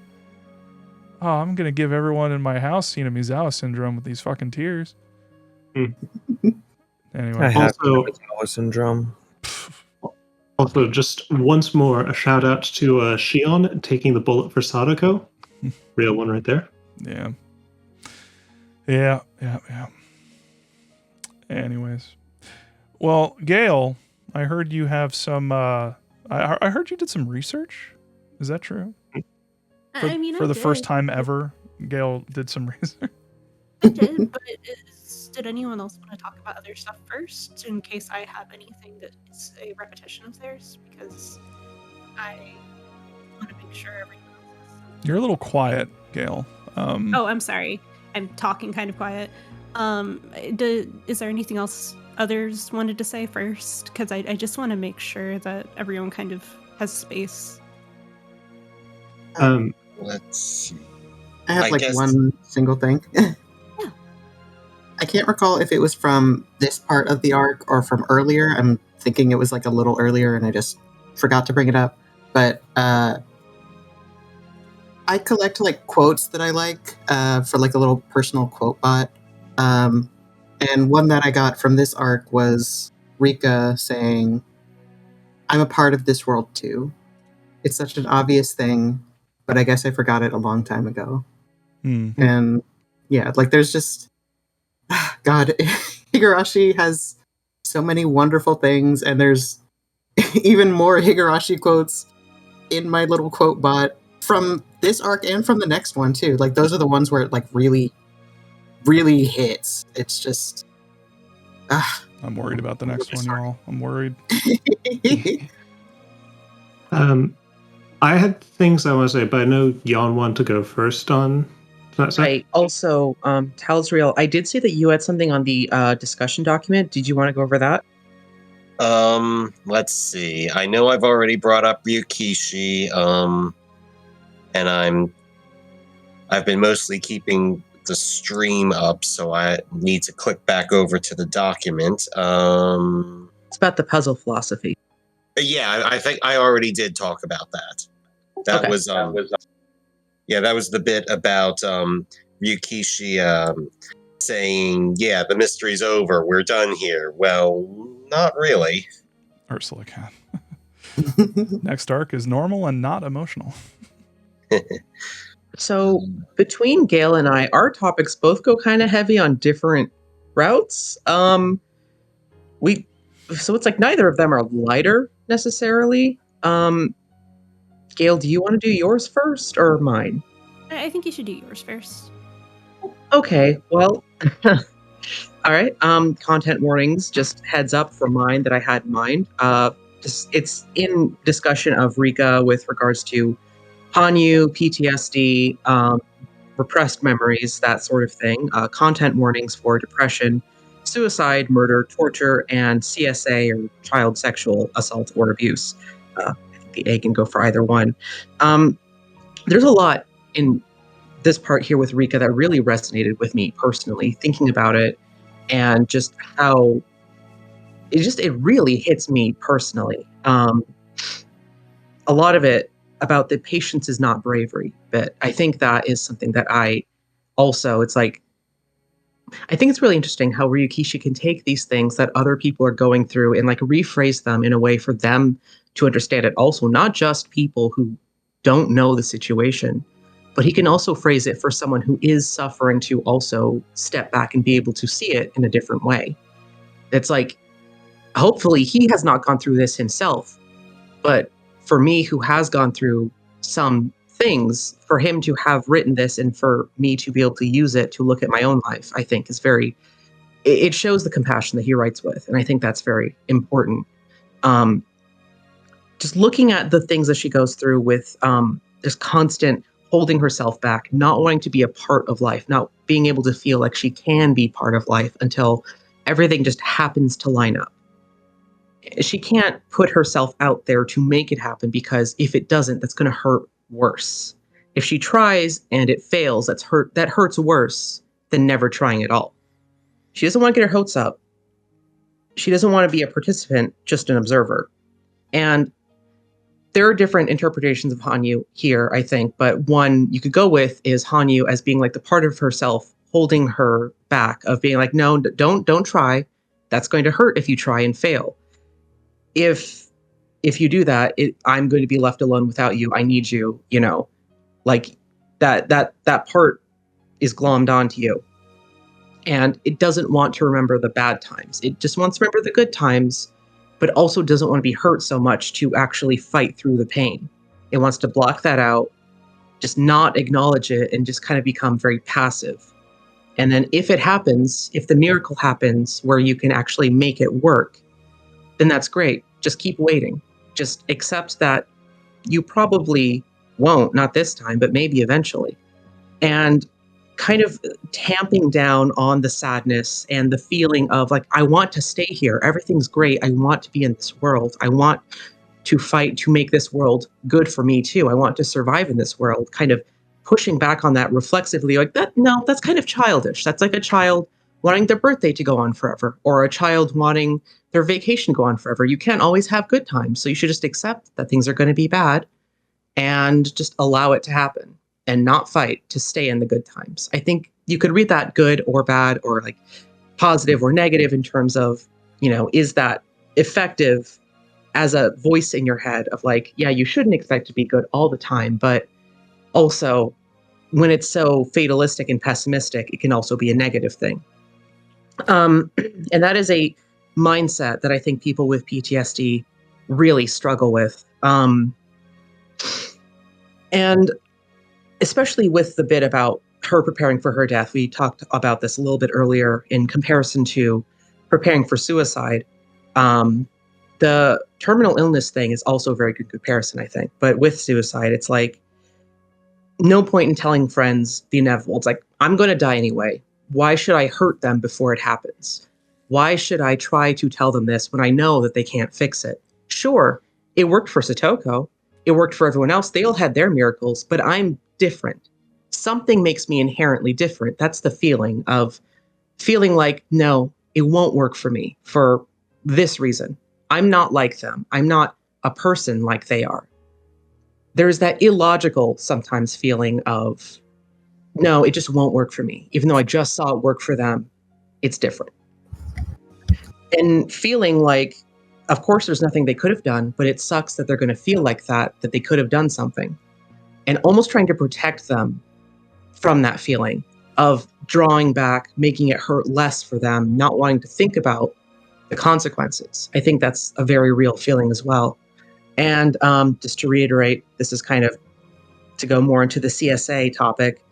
I don't think that the Watanagashi ritual that Takano does was intended to parallel with sexual assault. I don't think that was intended, but I do think that you can draw parallels in terms of her own experiences and the experience of a real person with it, of there is this thing that happened in her past, like from her perspective, she's been through this and it's continuing to happen as she loops through that time of you get up to a certain point and then something happens. Something bad happened. She can't remember what, she can't remember specifically who did it or how, but something ruined the good times. And she's been struggling for so long to remember and unrepress it and be like, I want to be able to break out of this loop. I want to remember this. And the struggle of, like, you have to have trust in yourself and your friends and those around you to be able to get to that point sometimes. And you have to be in such a place where things are, it is a difficult thing. But even with the act itself, it was just such a level of dissociation. There was no, I think this was part, just within the text, it was a tact thing of he was being respectful, I think, not trying to indulge too much in the suffering. Like, you get it. You get what's happening. Even in terms of just straight out violence, you don't need to know the details of what is happening to Rika. You know there's the lead up. You know that she's going to die. And it hurts more, I think, to focus on her and her friends, thinking about what she could have had, imagining that she was still with her friends. I think even within the scene itself, that's great. And in this lens, that dissociation of just disconnecting yourself from it entirely, trying to give it no mind, trying not to fixate on it, I think, but also trying to be like, no, I have to remember the pain of this. I have to not gloss over it entirely. I have to remember that it happened. I have to remember her face to try to prevent it from happening again, to try to acknowledge the truth. I think there is that element. And it does change things, just as Rika was irrevocably changed from that point onward. And every time that it happened in the loops, I think that is also a parallel there. Again, Ryukishi is very careful about how he handles this type of abuse. there was a little bit of that with the implication with Satoko before that kind of got backtracked, because he wants to be respectful. He wants to be compassionate. He doesn't want to like tread too much into territory that he doesn't feel he has the right to speak on. And I do think that it's good, I think. If not for the cake fucker shit, it would be like perfect on that front. Yeah. But I do feel like 99% of the time, outside of that, he's very good about not being disrespectful. And I do think it's like, considering the physical aspects of what was done to her, of being restrained and being stripped and being hurt, I think in my mind, it feels like, yeah, oh, I can see it. I feel that. And I just think that with the level of compassion it was treated with, it does feel kind of, I don't know, to think about it in that way, it feels easier to think about my own life, I think. Just the way that he handles it, I think, is very restorative in a way. Sorry, I'm rambling a little bit. No, you're totally allowed to do that. And yeah, I mean, I appreciate it. Wouldn't it be fucked up if like you did all this work, all this stuff, like going through all these emotions and stuff, and then you fucking start talking about real shit, and then oh, that's too much. Fucking see, it's shit like that why I really push back on ideologies of like, oh, some people are too far gone, I don't know why I'm talking about this.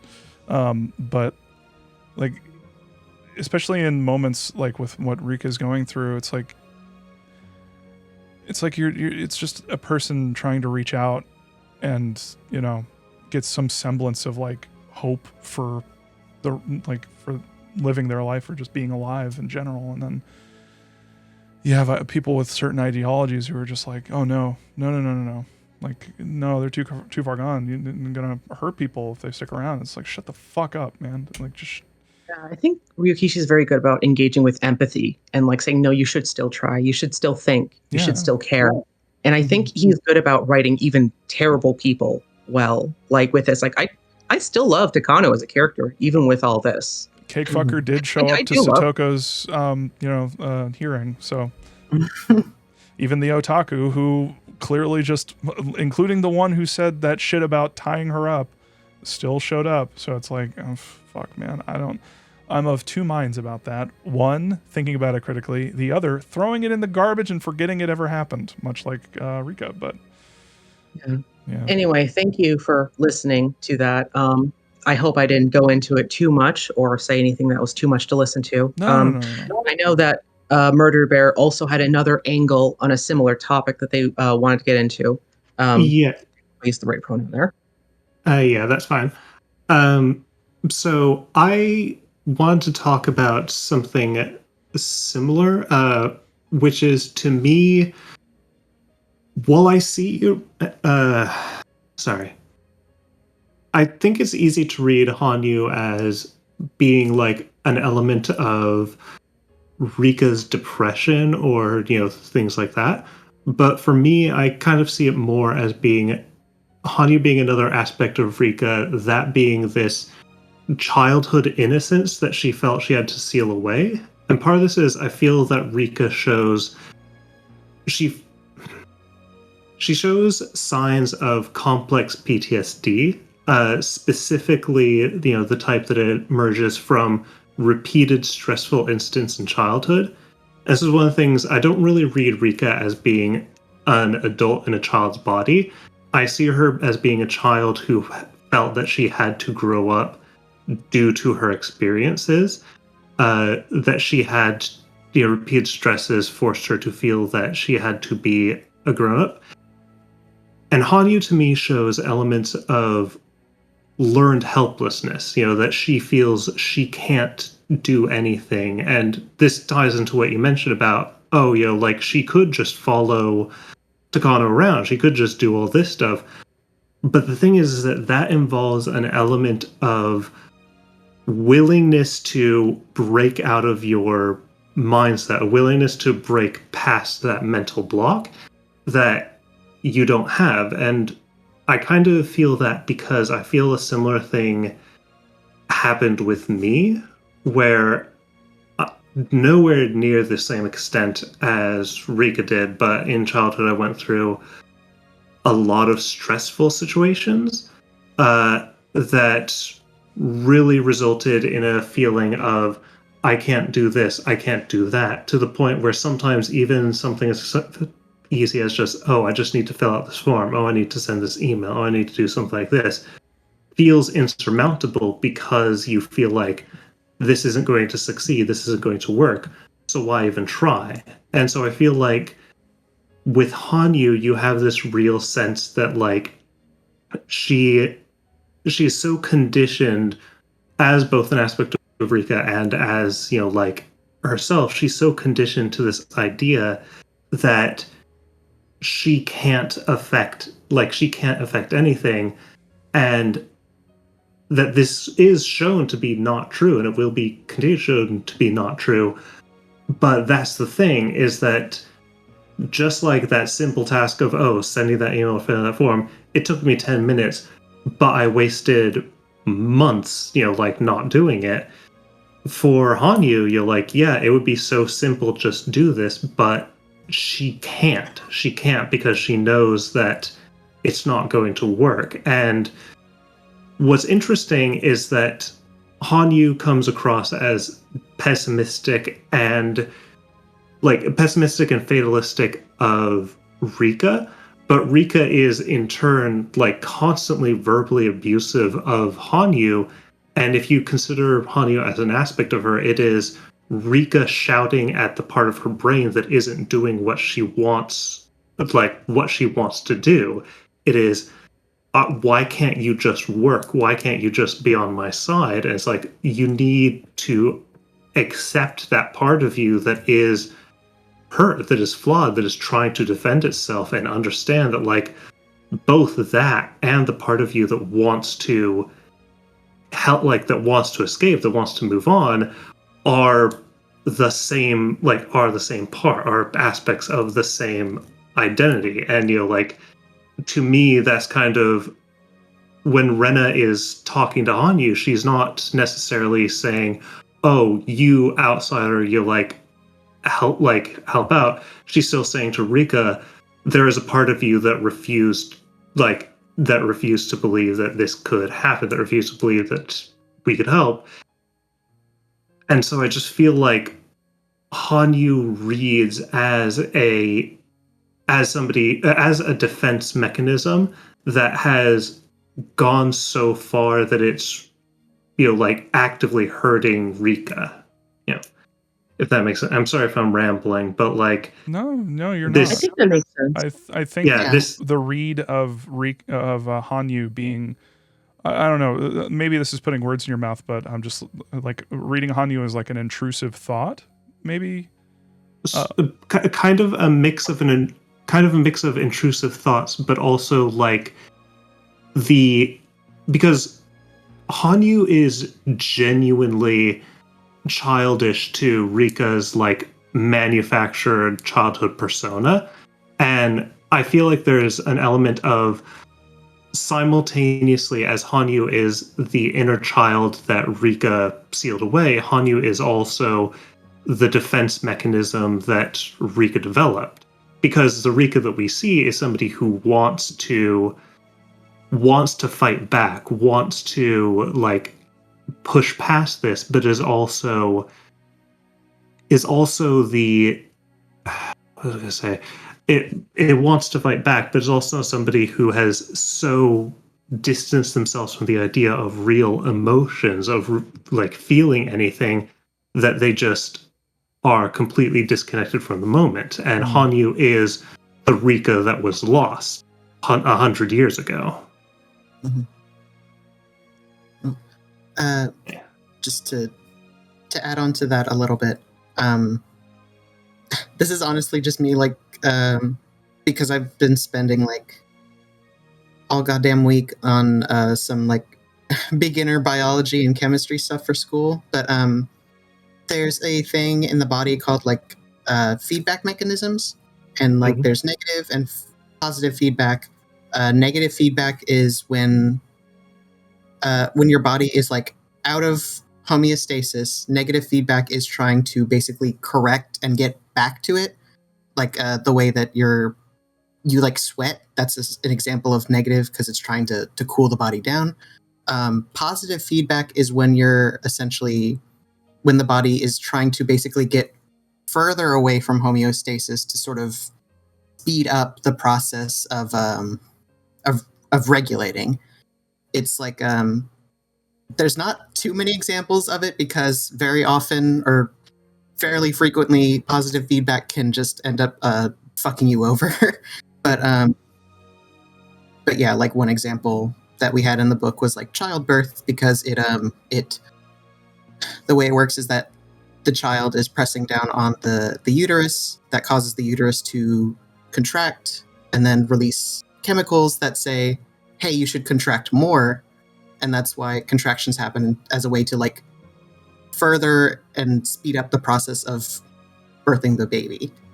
But yeah, like the idea of Hanyu as something of like a positive feedback mechanism kind of gone amok, I guess, as a way, or just like left to keep going as a way to, yeah. So there was actually, this is from the next part, but there's a line that I always think about where somebody is talking about learned behaviors and like learned mechanisms, and how like if you get burned, you learn to stay away from fire. And there's a line I think goes something along the lines of, when that's positive, we call it education. When that's negative, we call it trauma. And I've always thought about that line. You know, there's also the read for Hanyu being, a metaphor. I mean, it definitely seems to be the case based on what everybody's saying about it. But there's also the idea that trauma is stuck, it can get stuck in the body. And I mean, you could view Hanyu as kind of a metaphorical representation of that. There's so much more to trauma that I really don't think we know about, but the information is like readily available. Like, it's kind of nuts how much like we view trauma, and especially like horror narratives and stuff view trauma more as like a mental like battle, and that if you weren't able to get over it, then you lost the mental battle because it was all in your head. But we very rarely like interface with the fact that our brains are physical objects. Like our brains are, and there was that wonderful part in Higurashi where it's like, our brains are made of meat, and sometimes that meat, can go bad, and like it's really important to recognize, that aspect of trauma, and all the stuff that we were saying about positive and negative feedback loops, and how our bodies actually like sort of fight with and adjust to trauma and sustained trauma. So it's if you got a moment, I would definitely check out some books on that. The one that I'm going through is forgot the name of it already. I think it's called like Trauma. The Body Keeps the Score, which is exactly about this topic. I've heard that one is very good within the therapeutic circles I've looked into as well. It is a very physiological change that it does to you. It rewires your mental pathways, from what I understand, and I can at least speak anecdotally that it has that what I've been through has had a very real physical effect on me as well. So I appreciate you bringing that up. Yeah, I placed a hold on my local library for that book because he talked about it. Yeah, I'm sorry, I was going to say I've read it. I do recommend it very highly. I recommend that one, and also Why Does He Do That?, which is more specifically about abuse, gendered abuse, but it is another one that gives tons of actual examples, much like The Body Keeps Score does. All right, I'm putting that in my list. Oh, good. There's an audiobook. Talsreal, I saw that you also had something on this topic. Did you want to add on to that? I think we mostly covered what I had to say about what there was about what Murder Bear said with Hanyu before.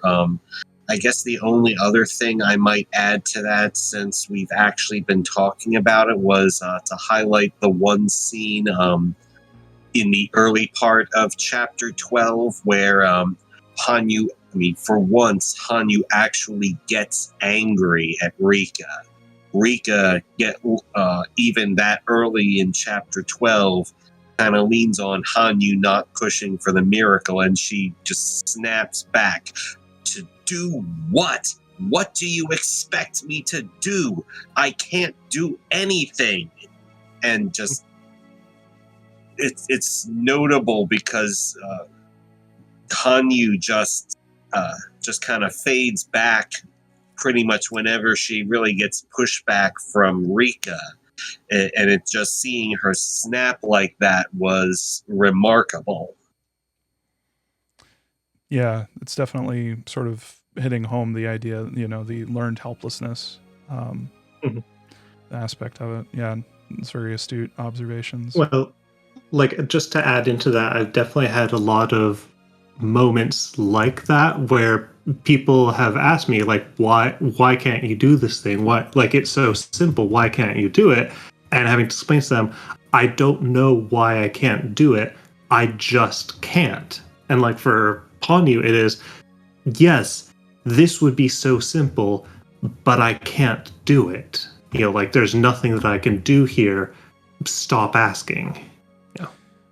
That's why I feel like games like Silent Hill 2 and Higurashi are very powerful, and specifically for me, like Silent Hill 2 and Angela's story and how her perspective is sort of portrayed in that, because that game is very useful in terms of understanding like how people go through trauma and what it does, what it can do to the body and the mind. And I think that it's also incredibly important to understand that, what was happening there, especially with the fiery staircase, is like you have a person who understandably views the world in a specific way, and suddenly through no effort of his own, James just kind of stumbles into that perspective, and how immensely helpful that is at the very end when it's too late.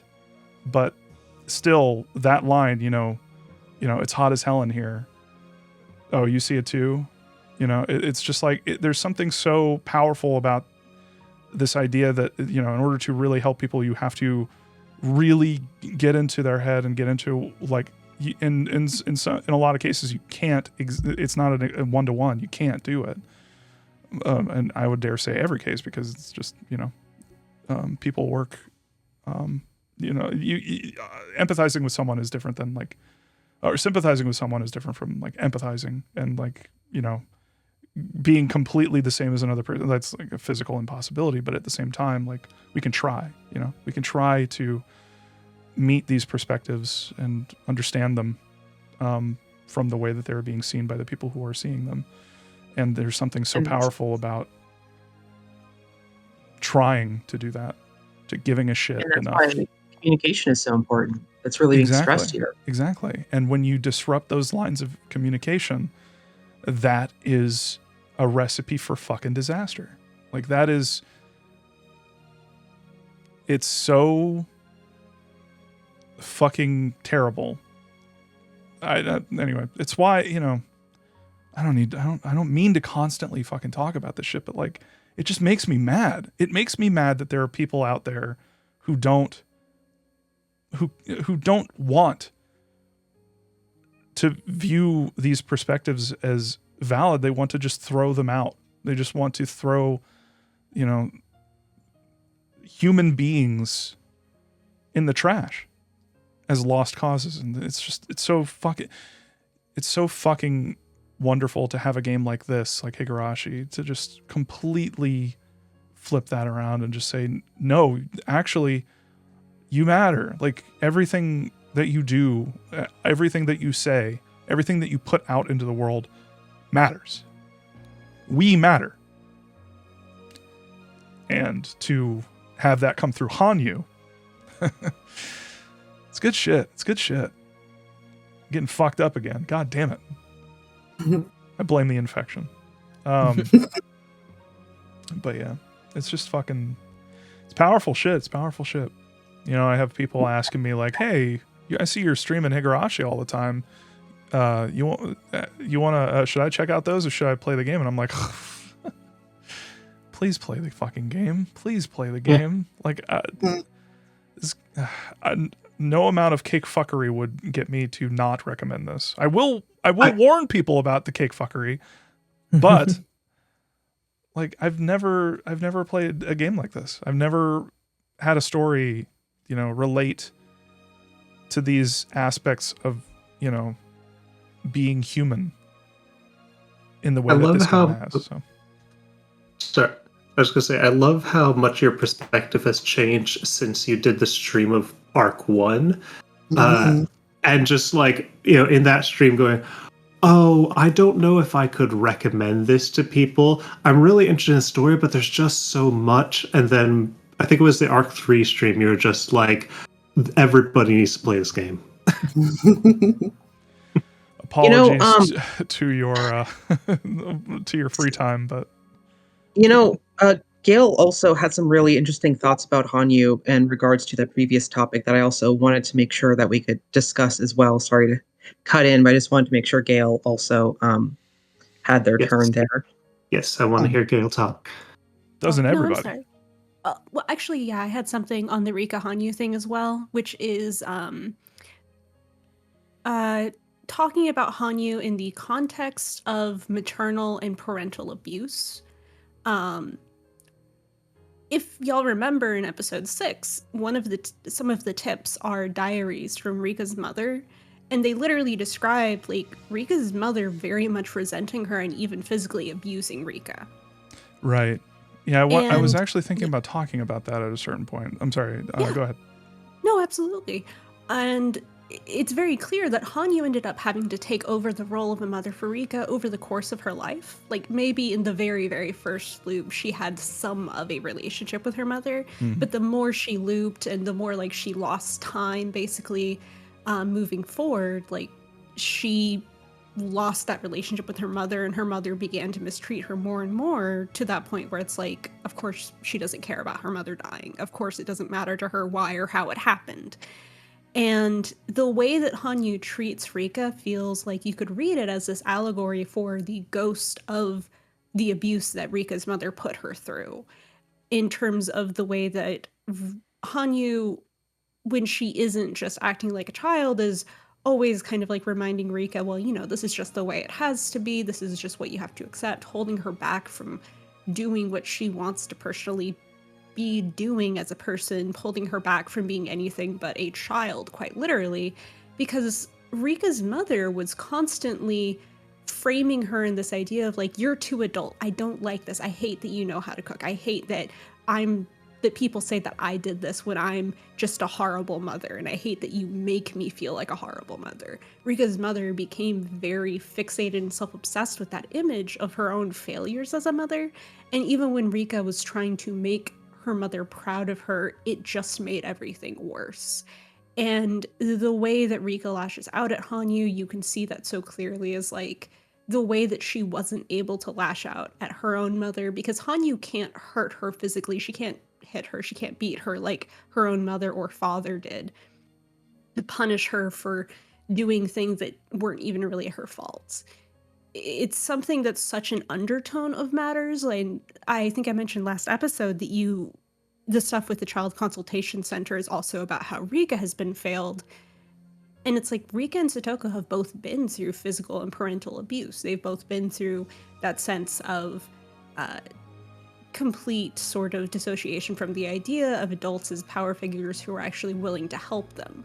And Hanyu's presence, even though she is physically appearing as a child, she is so much that presence over both Rika and Satoko. And I just think that's really interesting, because Hanyu has these very positive, relatable aspects for Rika, but she's also just as much the signifier of her own long-term trauma. Well said. Yeah.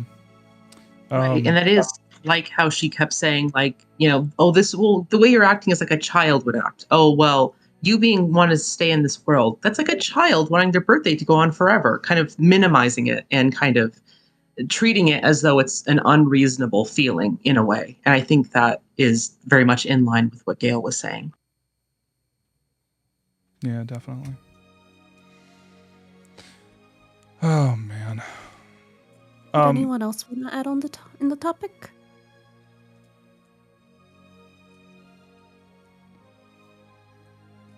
If no one else is going to go, I'll real quickly respond to something Murder Bear Death said in the chat.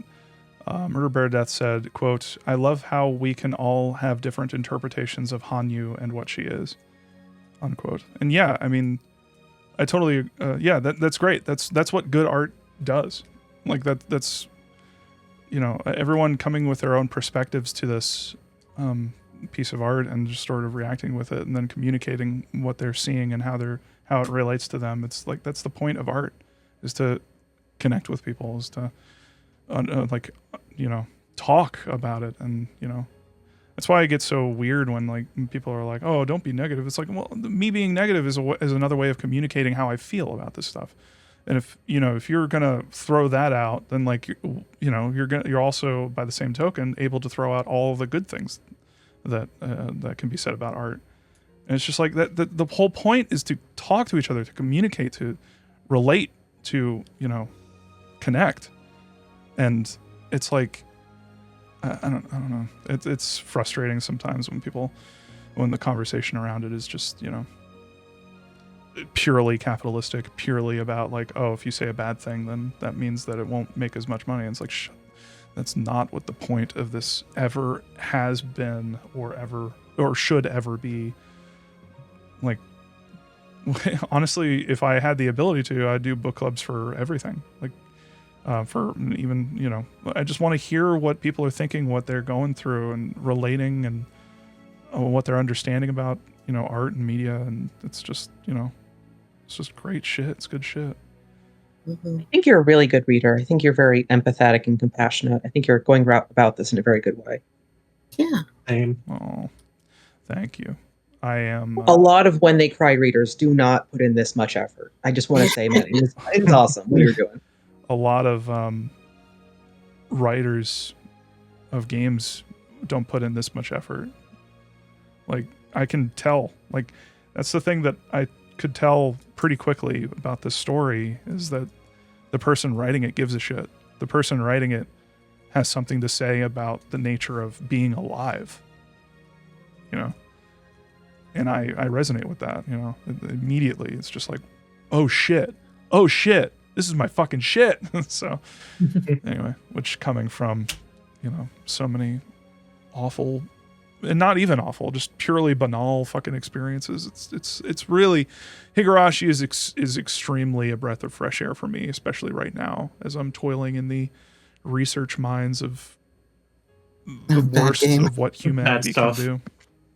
But now you can see why I got so insane about him being announced for Silent Hill F or Forte. Yeah, exactly. You'll finally understand all the screaming. Yeah, I started like Pavlovian, like slobbering, and I was like, "What? No, stop!" Stop.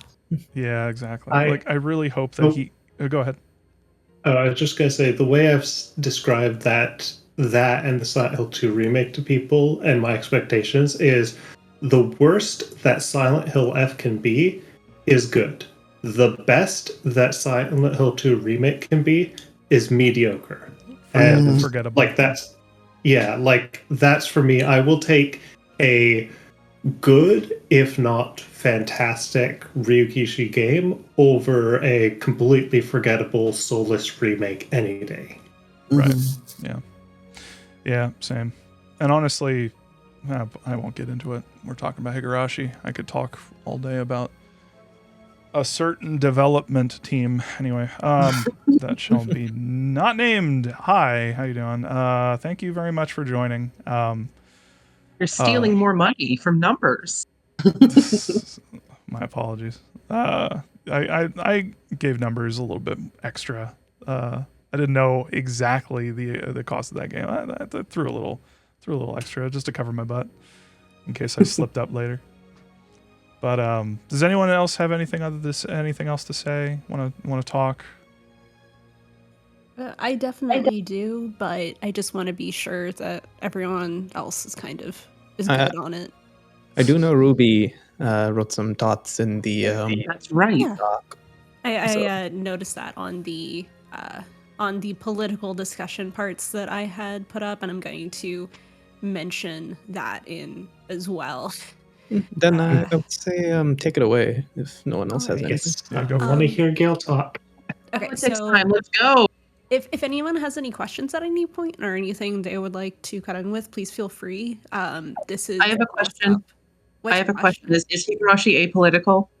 Yes, Ryakishi is a centrist, and he's also Catholic. You can tell that he really, really likes Christianity, and that In the military. yeah, and the military and genocide. Oh, just like Hideo Kojima. Cool. Yeah. How did everyone feel about all of that stuff right there at the end? An immediate When Takano's reaction? when everyone's killing Takano, when Takano's killing everyone, yeah. Oh, and Takano's killing Chuck. Oh, Gail, you can't spoil the next part like that. Why, it's killing the village. So how do we feel about killing the gang or killing the village? Killing the village, yeah, the literal genocide. It takes a village to die. That's the subtitle for this game. Initial reaction, my first reaction blasting through it all in one go was, why is there this much left? I'm so tired. Please end. But no. Well, you did that in one night, man. Yeah, well, exactly. Yeah, and I'm not portraying it as like a bad thing on Ryukishi's end. That's totally on me. Like, if that wasn't clear, like, no, that's my stupid ass not being prepared and procrastinating until the literal last possible moment to play all of the game. Told you to make it easy. Well, that being said, I'll see what I can remember. I remember it being extremely similar to something. The way that people are rounded up and killed. Yeah. I just, immediately thoughts went to like the Holocaust. Immediately thoughts went to like German occupation, committing war crimes and, Oh, Bob, have you heard of Unit 731? No. Not off the top of my head. So that's what that's the name of the unit that the Japanese did their Holocaust on the Chinese. I think Gail will bring that up.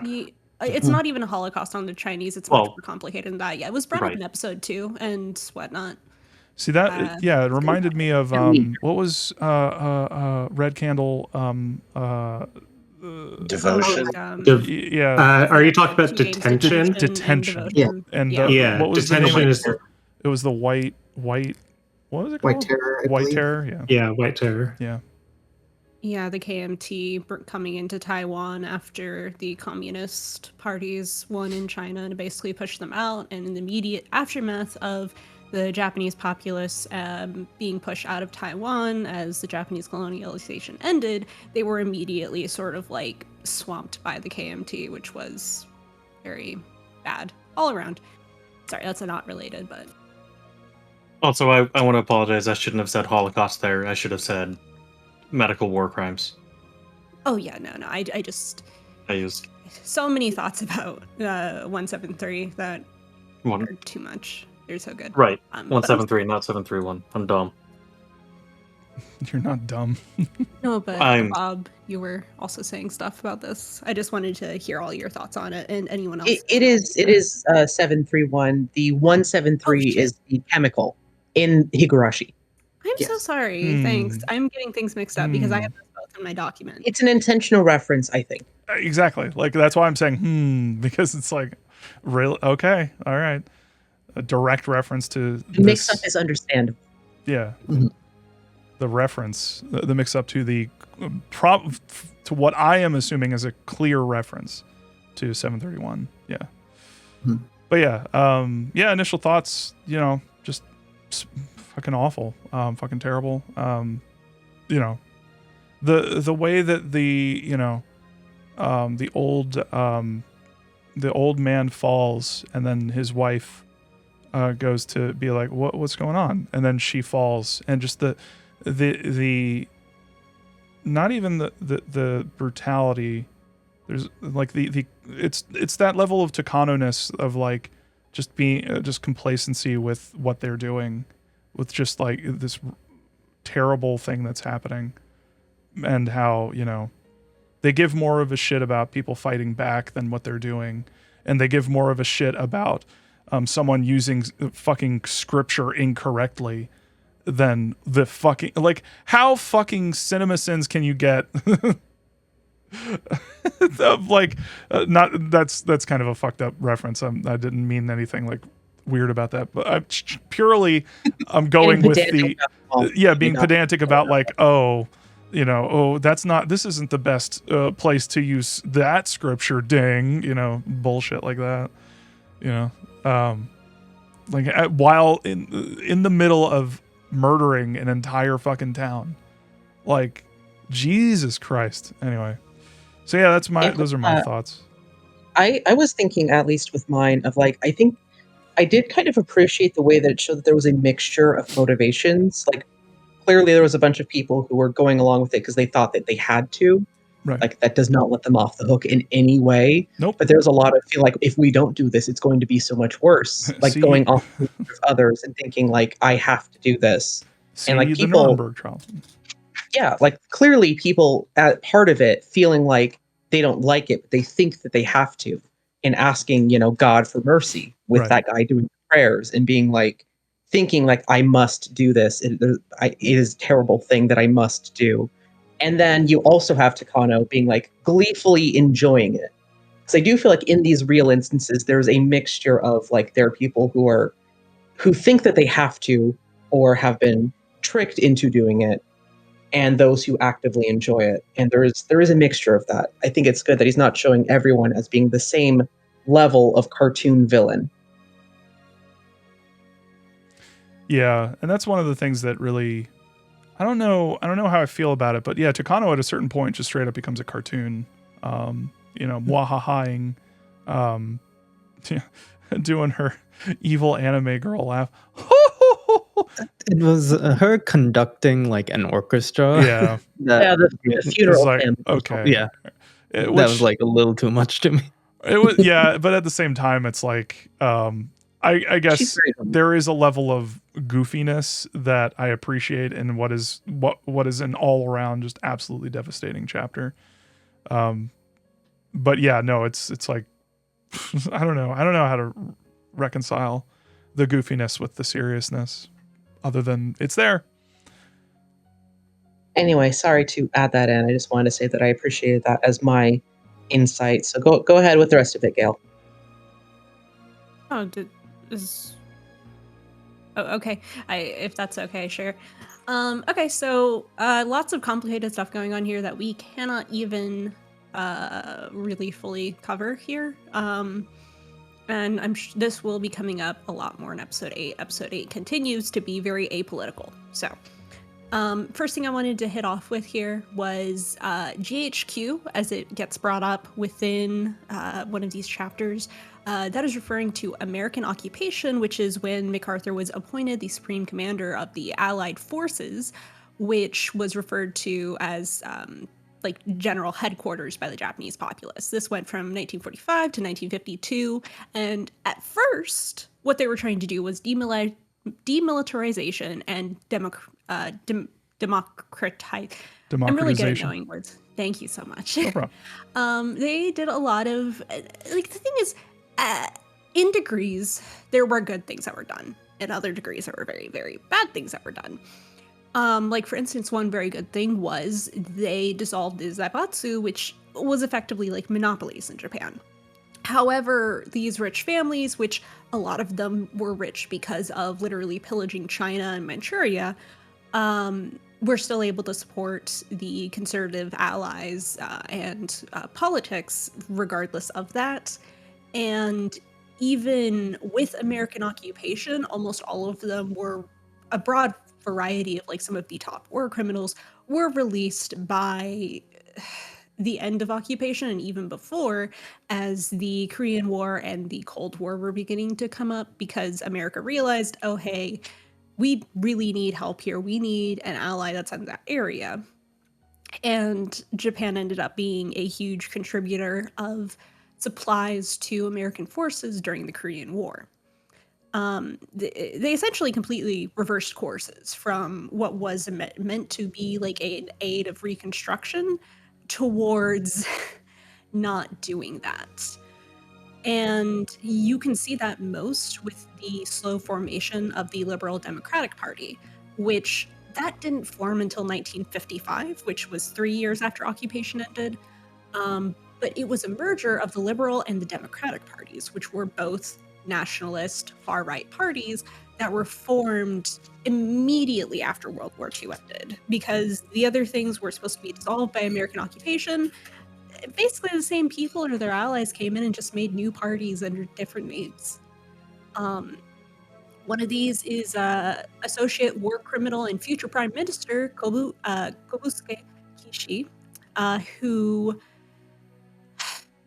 he was funded by millions of dollars of both Chinese, pillaged Chinese goods, diamonds, platinum, other things, and millions from the CIA. It wasn't just the CIA, it was also like very real war criminals that America was like, yeah, sure, we'll release you so you can act as anti-communist forces in Japan. And you can see a lot of that here in Higurashi, even because the idea of like anything that's remotely communist, the idea of environmentalism is seen as pro-communist, because the LDP didn't even want to have to engage with that until the 1970s, which is very terrifying when you consider the amount of environmental destruction that they committed through dams and the huge sort of disservice that was done to survivors of the nuclear bombs and other issues, as well as oversaturation of farming that could lead to other issues. God, sorry, there's so much here. The LDP of itself was founded by Ichiro Hatoyama and Yoshio Kodama. Yoshio Kodama was a very long-term war criminal. He was in prison a couple different times, but all charges were dropped. And he literally described himself as an ultranationalist, which is literally fascism.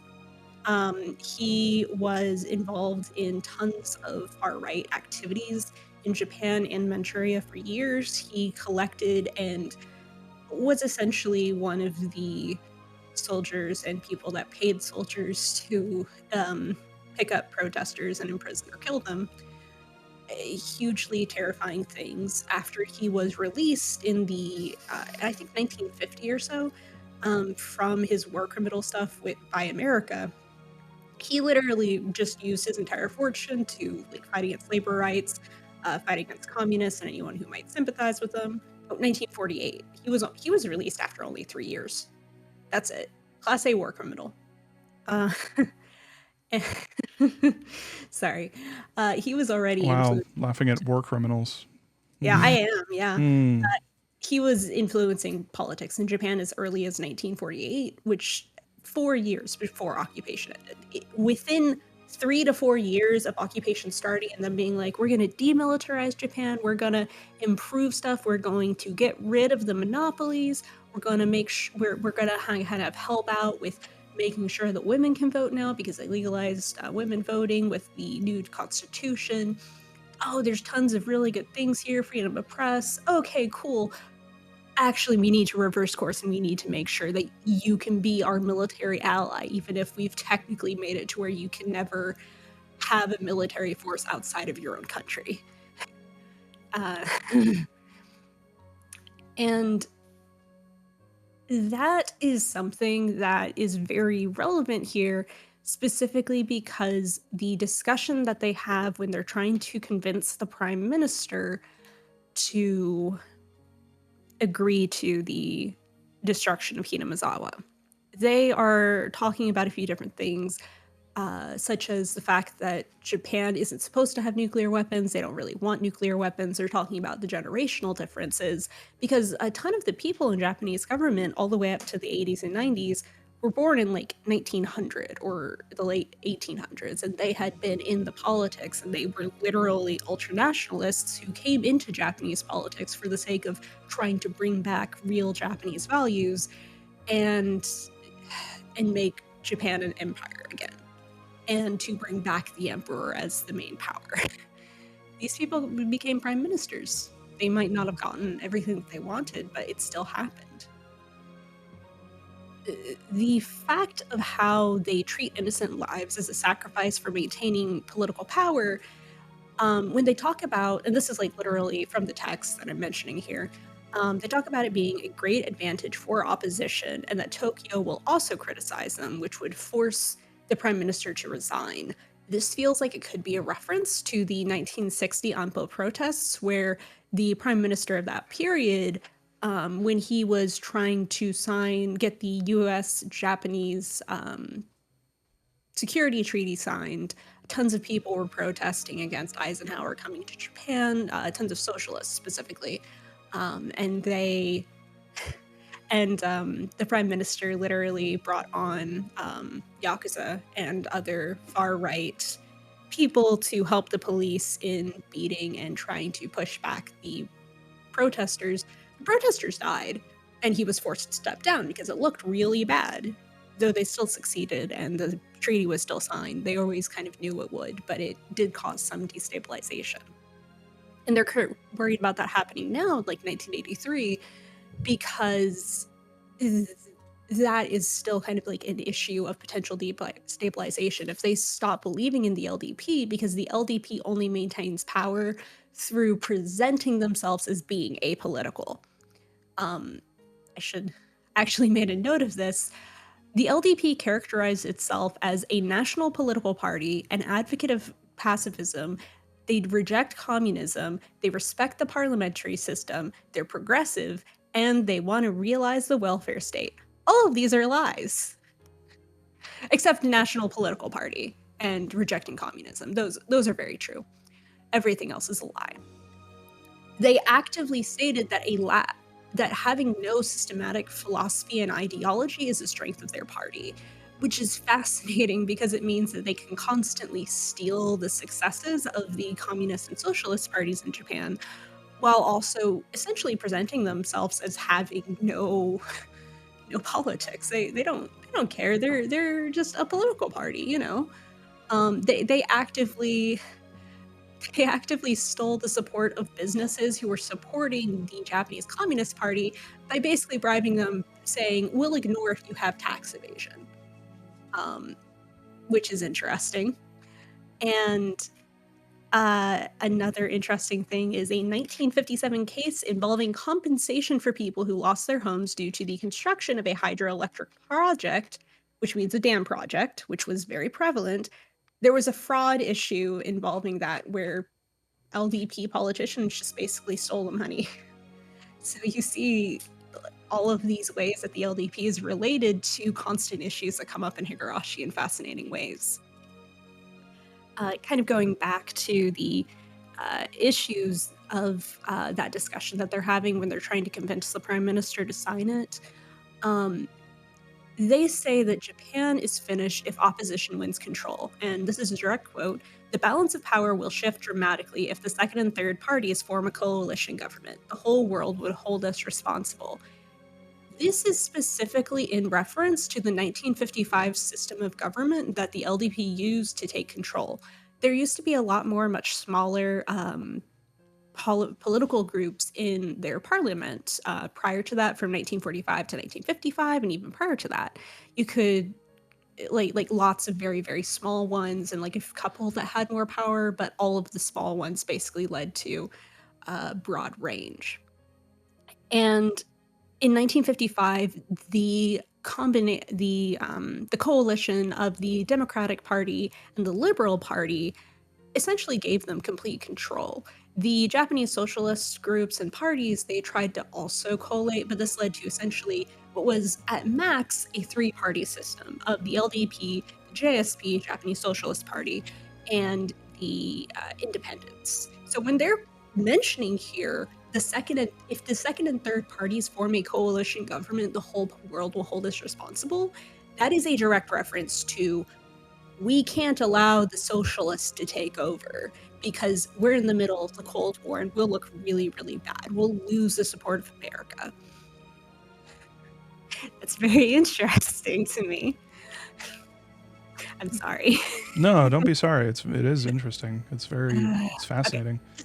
Very fascinating stuff, and like you wouldn't know what that means when they say if the second and third parties are going to make a coalition government, you wouldn't know that is a reference quite literally to the socialist parties. Like you would think that it's just sort of like, oh, they're not using actual words, they just keep saying Tokyo.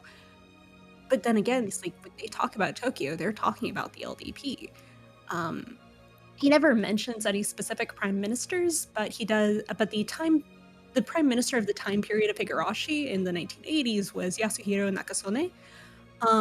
I kind of linked his Wikipedia page in the discussion notes.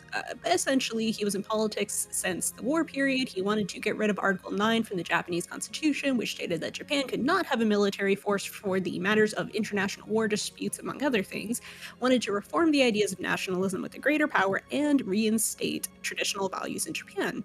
He was very good friends with Ronald Reagan and also pushed for a lot of privatization in Japan in this time period. Thought you might like that. We love Mr. Ronald Reagan here. Apolitically. I just threw up a little in my mouth. Yeah. Well. They call it the Ron Yasu friendship. Yeah.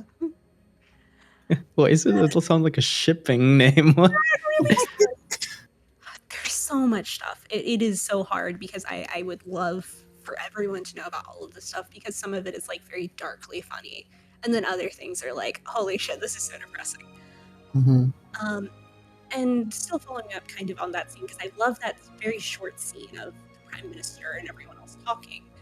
It has huge roots in the same kind of discrimination that you would see against the Ainu people, the Okinawan people, and Barakuman populations in Japan. The idea of the inherently violent minority which needs to be controlled and shut down as they cannot be trusted to police themselves, and how their left-wing activities make the government even more keen on following them. Hey, Gail, you're getting a little bit harder to hear. Oh shit, I'm sorry. I'm drawing back from my mic, which probably doesn't help. Is that better? Yeah, a little bit, yeah. I'm sorry. No worries. I think my cat knocked over my microphone too much. Did I make a note? A worthy sacrifice. Okay. And then I talked about this more in the genocide of indigenous and alternative cultures in Japanese history. Literal quote, they say, how to execute the final resolution. They talk about assembling infected carriers. I personally feel that referring to the population of Hinamizawa as carriers rather than people is reminiscent of how prisoners and victims of Unit 731 were referred to as logs or wood in papers and documentation. It is different, but the management of that within documents is a literal reality in how they dehumanize these people. Framing things around the idea of a queen and her carriers is another way of dehumanization, literally comparing them to insects, that I think honestly brings more of the when the Higurashi cry into a greater context as well. Also hints at the fact that that's probably not what's happening, and that the queen bee thing is actually a feint. Yeah, it really could be, and there's a lot of really interesting mysteries even at this point that can be engaged with, which is cool that we're this far in, and yet there's still mysteries to wonder about. Mm-hmm. It's almost like Ryokishi in his little after game thing saying that, yeah, I was worried about dumping all the answers, but here you go. Hopefully, have fun with that. it's almost like that was a little bit of a little cheeky move to like be like, yeah, no, it's solved. Here you go. Here's the answer. Or is it? And then the next one comes. So, those in Hinamazawa are seen as less than human and a danger to the broader Japanese populace. Like the whole thing where they say, oh, they'll experience a severe persecution complex is another aspect of dehumanization.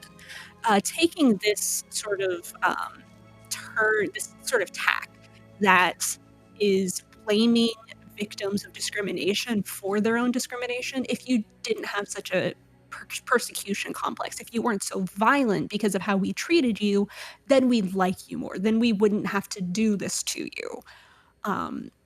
And that is such a consistent thing that you can find in that matter. This right here is another quote. We believe that the best response is to treat them as an armed anti-national uprising, and we should immediately suppress them with the military. Using the term anti-national is really, really particular on Ryukishi's part, as we've already seen. So many of these right-wing politicians refer to themselves as either nationalists or ultra-nationalists. And it also speaks to this idea of they are parsing them most primarily as communists, as socialists, much like they did when they talked about them in episode 4, which is why I mentioned that, because it's important. It's all connected. It's all connected. Considering the very real abuse that the socialist protesters of the Ampo protest faced, as I mentioned with 1960, the LDP/nationalist government is engaging with this as an inherent threat for no other reason than its convenience to do so. Saying that soldiers should even avoid touching citizens of the village is in of itself like this thing that I feel connects it to Barackman discrimination, because they were seen as dirty or less than people because they handled bodies, they handled butchery, they handled burials and undertaking kind of things. Every aspect of that, of like, you shouldn't touch their bodily fluids, you shouldn't let them touch you, you shouldn't see them as people, you should make sure that these carriers are taken care of reasonably. It's very interesting. And Ruby also added on to some of this in another way that I thought was very helpful, which is the disproportionate role of rural Japanese men in the officer corps of the Imperial Army, and how they were specifically favored for their more intense Japanese supremacist and otherwise xenophobic attitudes.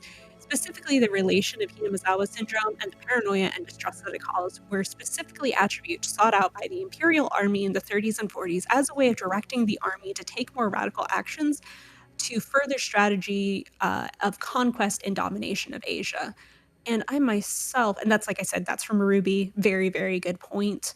I believe I had... I'm sorry, I have so many notes here, it's very hard. Poverty as a justification for war. Rural poverty and discontent did contribute greatly to the rise of militarism in pre-war Japan. The remains of the feudalist system, which is again a deep reflection of Barackman discrimination, often led to rural residents having to pay rents that left them with very little for personal use in terms of income, which would of course much more easily drive them to this idea of like militarism, of sort of like having the military and the empire taking over from landlords, as well as feeling like if they become a true part of their country, then they will be treated better, even though the reality is unfortunately otherwise here. And I did want to read Ruby's other note here. It might be worth mentioning the history of right-wing sects in the Imperial Army conducting clandestine operations to further their political goals, frequently acts of terror and explicit targeting of citizens, much like Takano's organization in weaponizing Hinamazawa syndrome. It also may be worth mentioning the repeated refusal from those in positions of power to punish the instigators of such plots. And Ruby mentions the Mukden incident, which led to the Japanese invasion and annexation of Manchuria in 1931, or the invasion of French Indochina, which is the modern-day Vietnam, Cambodia, and Laos. The USS Panay incident, and honestly so many more things. It is mind-boggling how often this happened. And it's very true. Like, Japan constantly has these secondary parties that are trying to take over these ideas and trying to essentially capitalize on all of their power as much as they can. I also wanted to mention Christianity in Japan. Sorry, there's so many things. Takano being fixated on these Christian sort of parables and other things is very interesting when you consider that there are very strong right-wing connections in Christian ideologies. God, I didn't link it here, but the Moonies, a South Korean Christian cult that has supported the LDP for decades, is a lot, and that's a really important thing to consider when you consider a lot of other things. Essentially, though, the 1900s became the point when Christianity began to be accepted into the broader culture of Japan. And you definitely had people that were anti-war who were Christian. I've seen works about Korean Christians who came to America who were anti-war and were imprisoned for it, and things about Japanese Christians otherwise. But it wasn't necessarily like a matter of their Christianity driving that, but rather like a matter of personal belief in terms of what Christianity meant. You had a huge body of Christians in Japan. Though I should say, when I say huge body, 1% of the population of Japan is Christian. So, not a huge thing. Sorry. I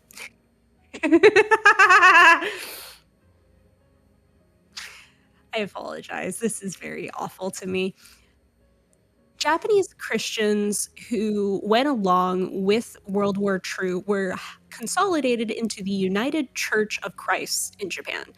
Many of these Christian organizations were not explicitly engaging with the concepts of Christian right-wing politics that we see in America, but they were used as one of the many tools the Japanese government used in excuses and actions of countrywide homogenization.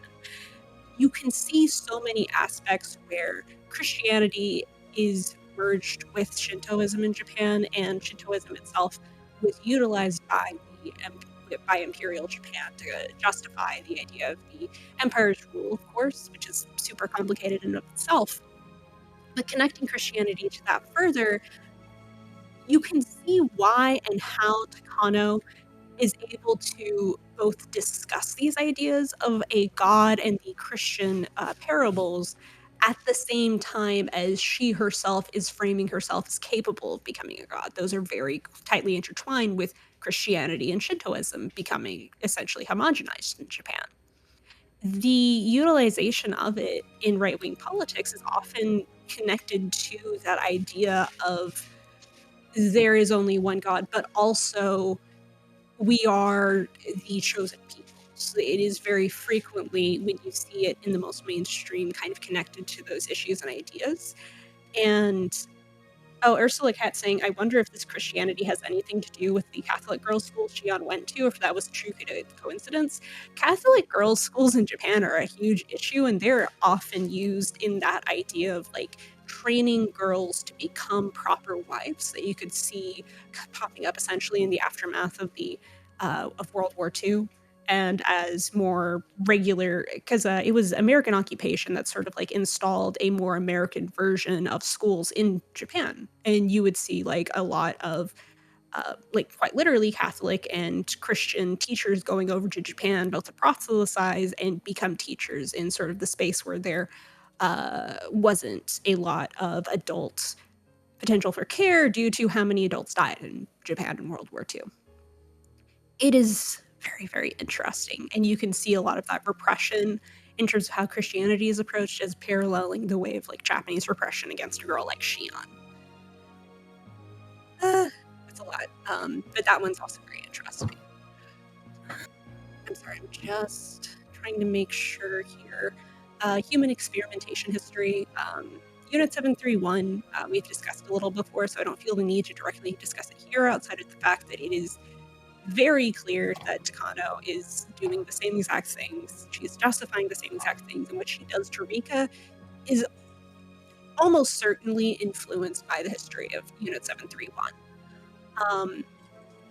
Japan does still have an outward issue of medical malpractice and human experimentation. However, that does go beyond that reality, mostly used against the mentally ill and those who are imprisoned.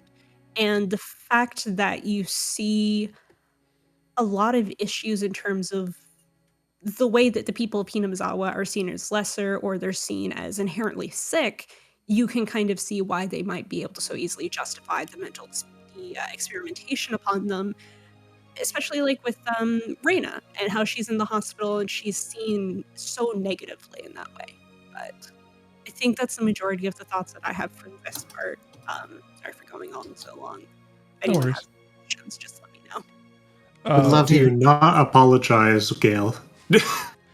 There's so a much- lot of political context that's very central, I think, that we don't have. It's very important to have this. Look, I'm a dumbass American. I have no idea what's happening outside of the country. So, yeah, the more information, the better. Do not apologize for that. That is extremely useful.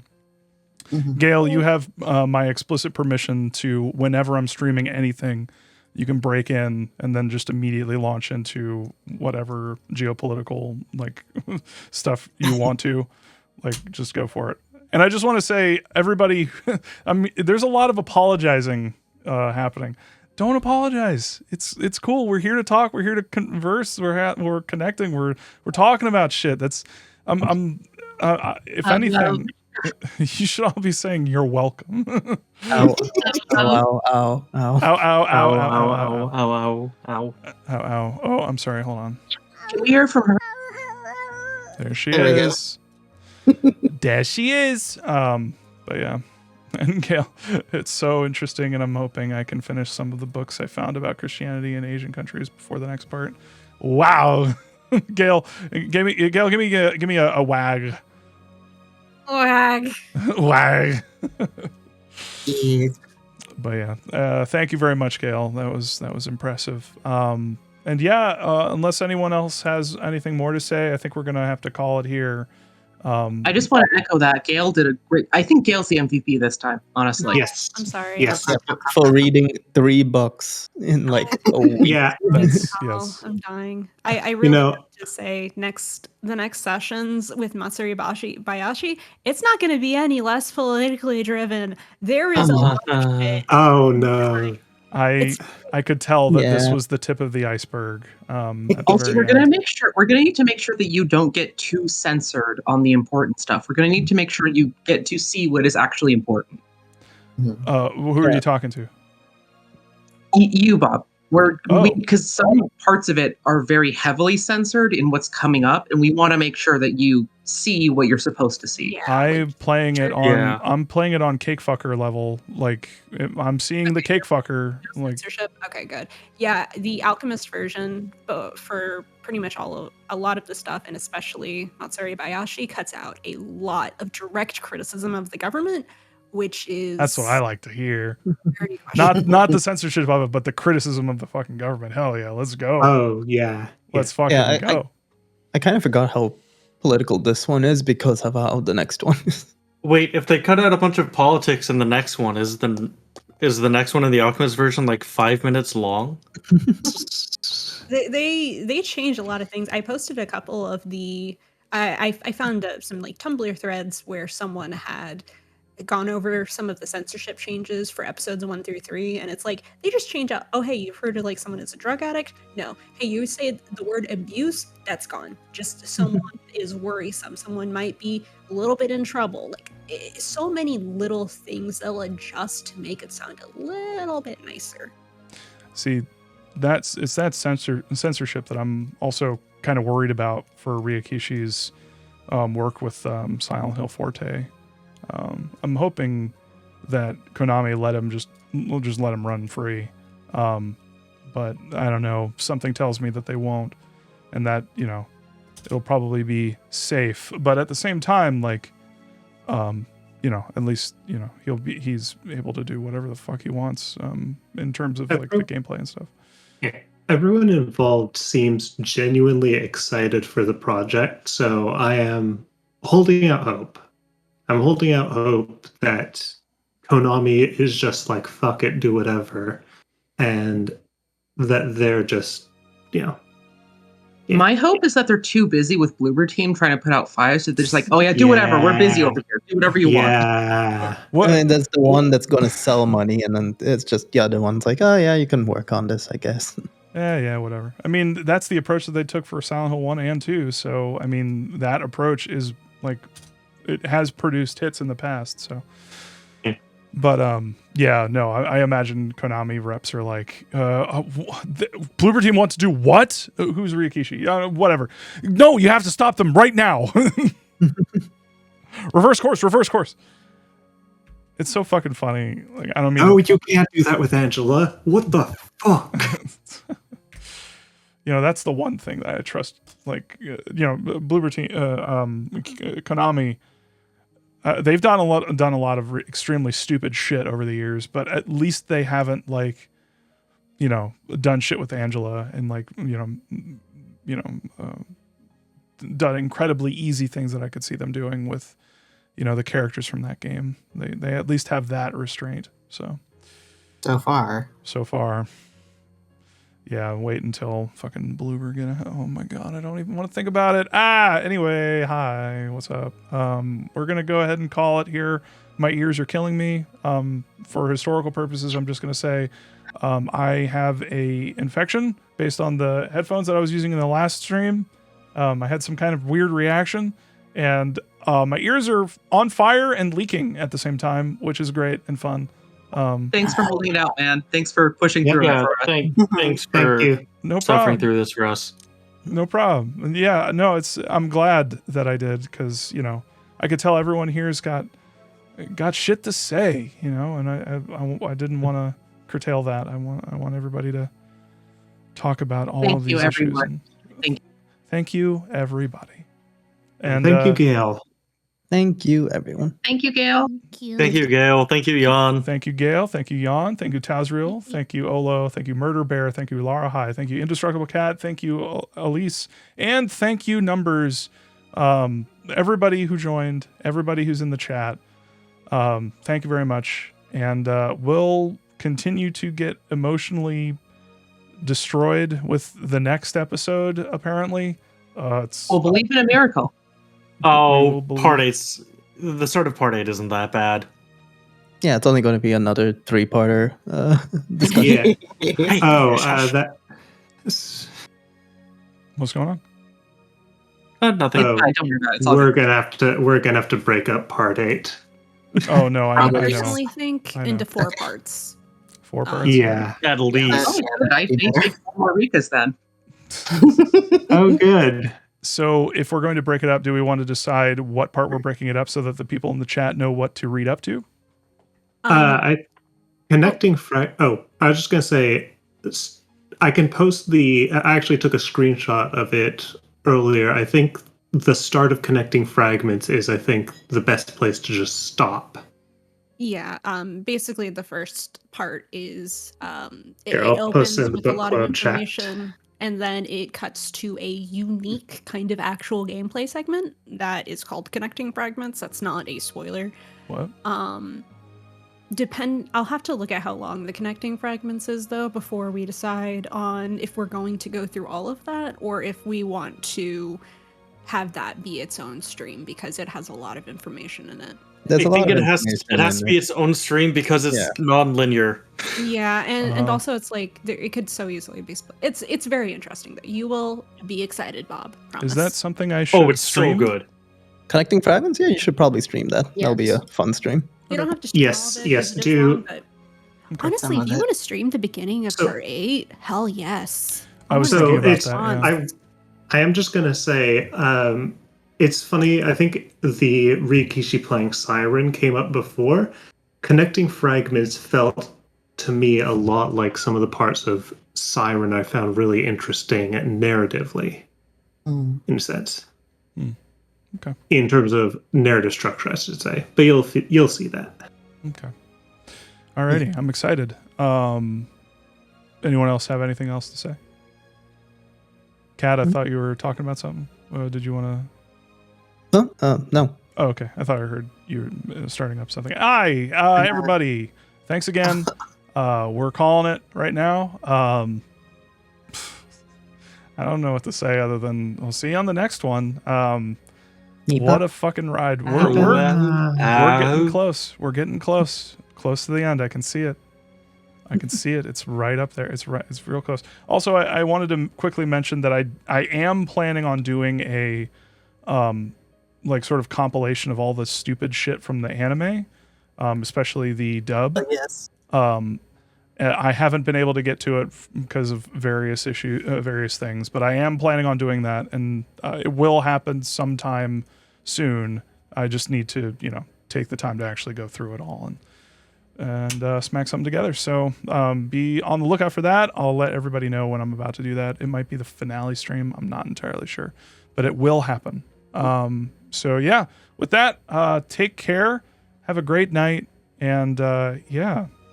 So see you on the next one. Bye, everybody. See ya. Bye. The festival. Bye. Bye. Bye. Ow, ow, ow, ow, Ow, ow, ow, ow, ow, Ow, ow, ow, ow, ow, ow, ow. ow. Ow, ow, Wow, wow, wow, wow, wow. Wow. I know that's it.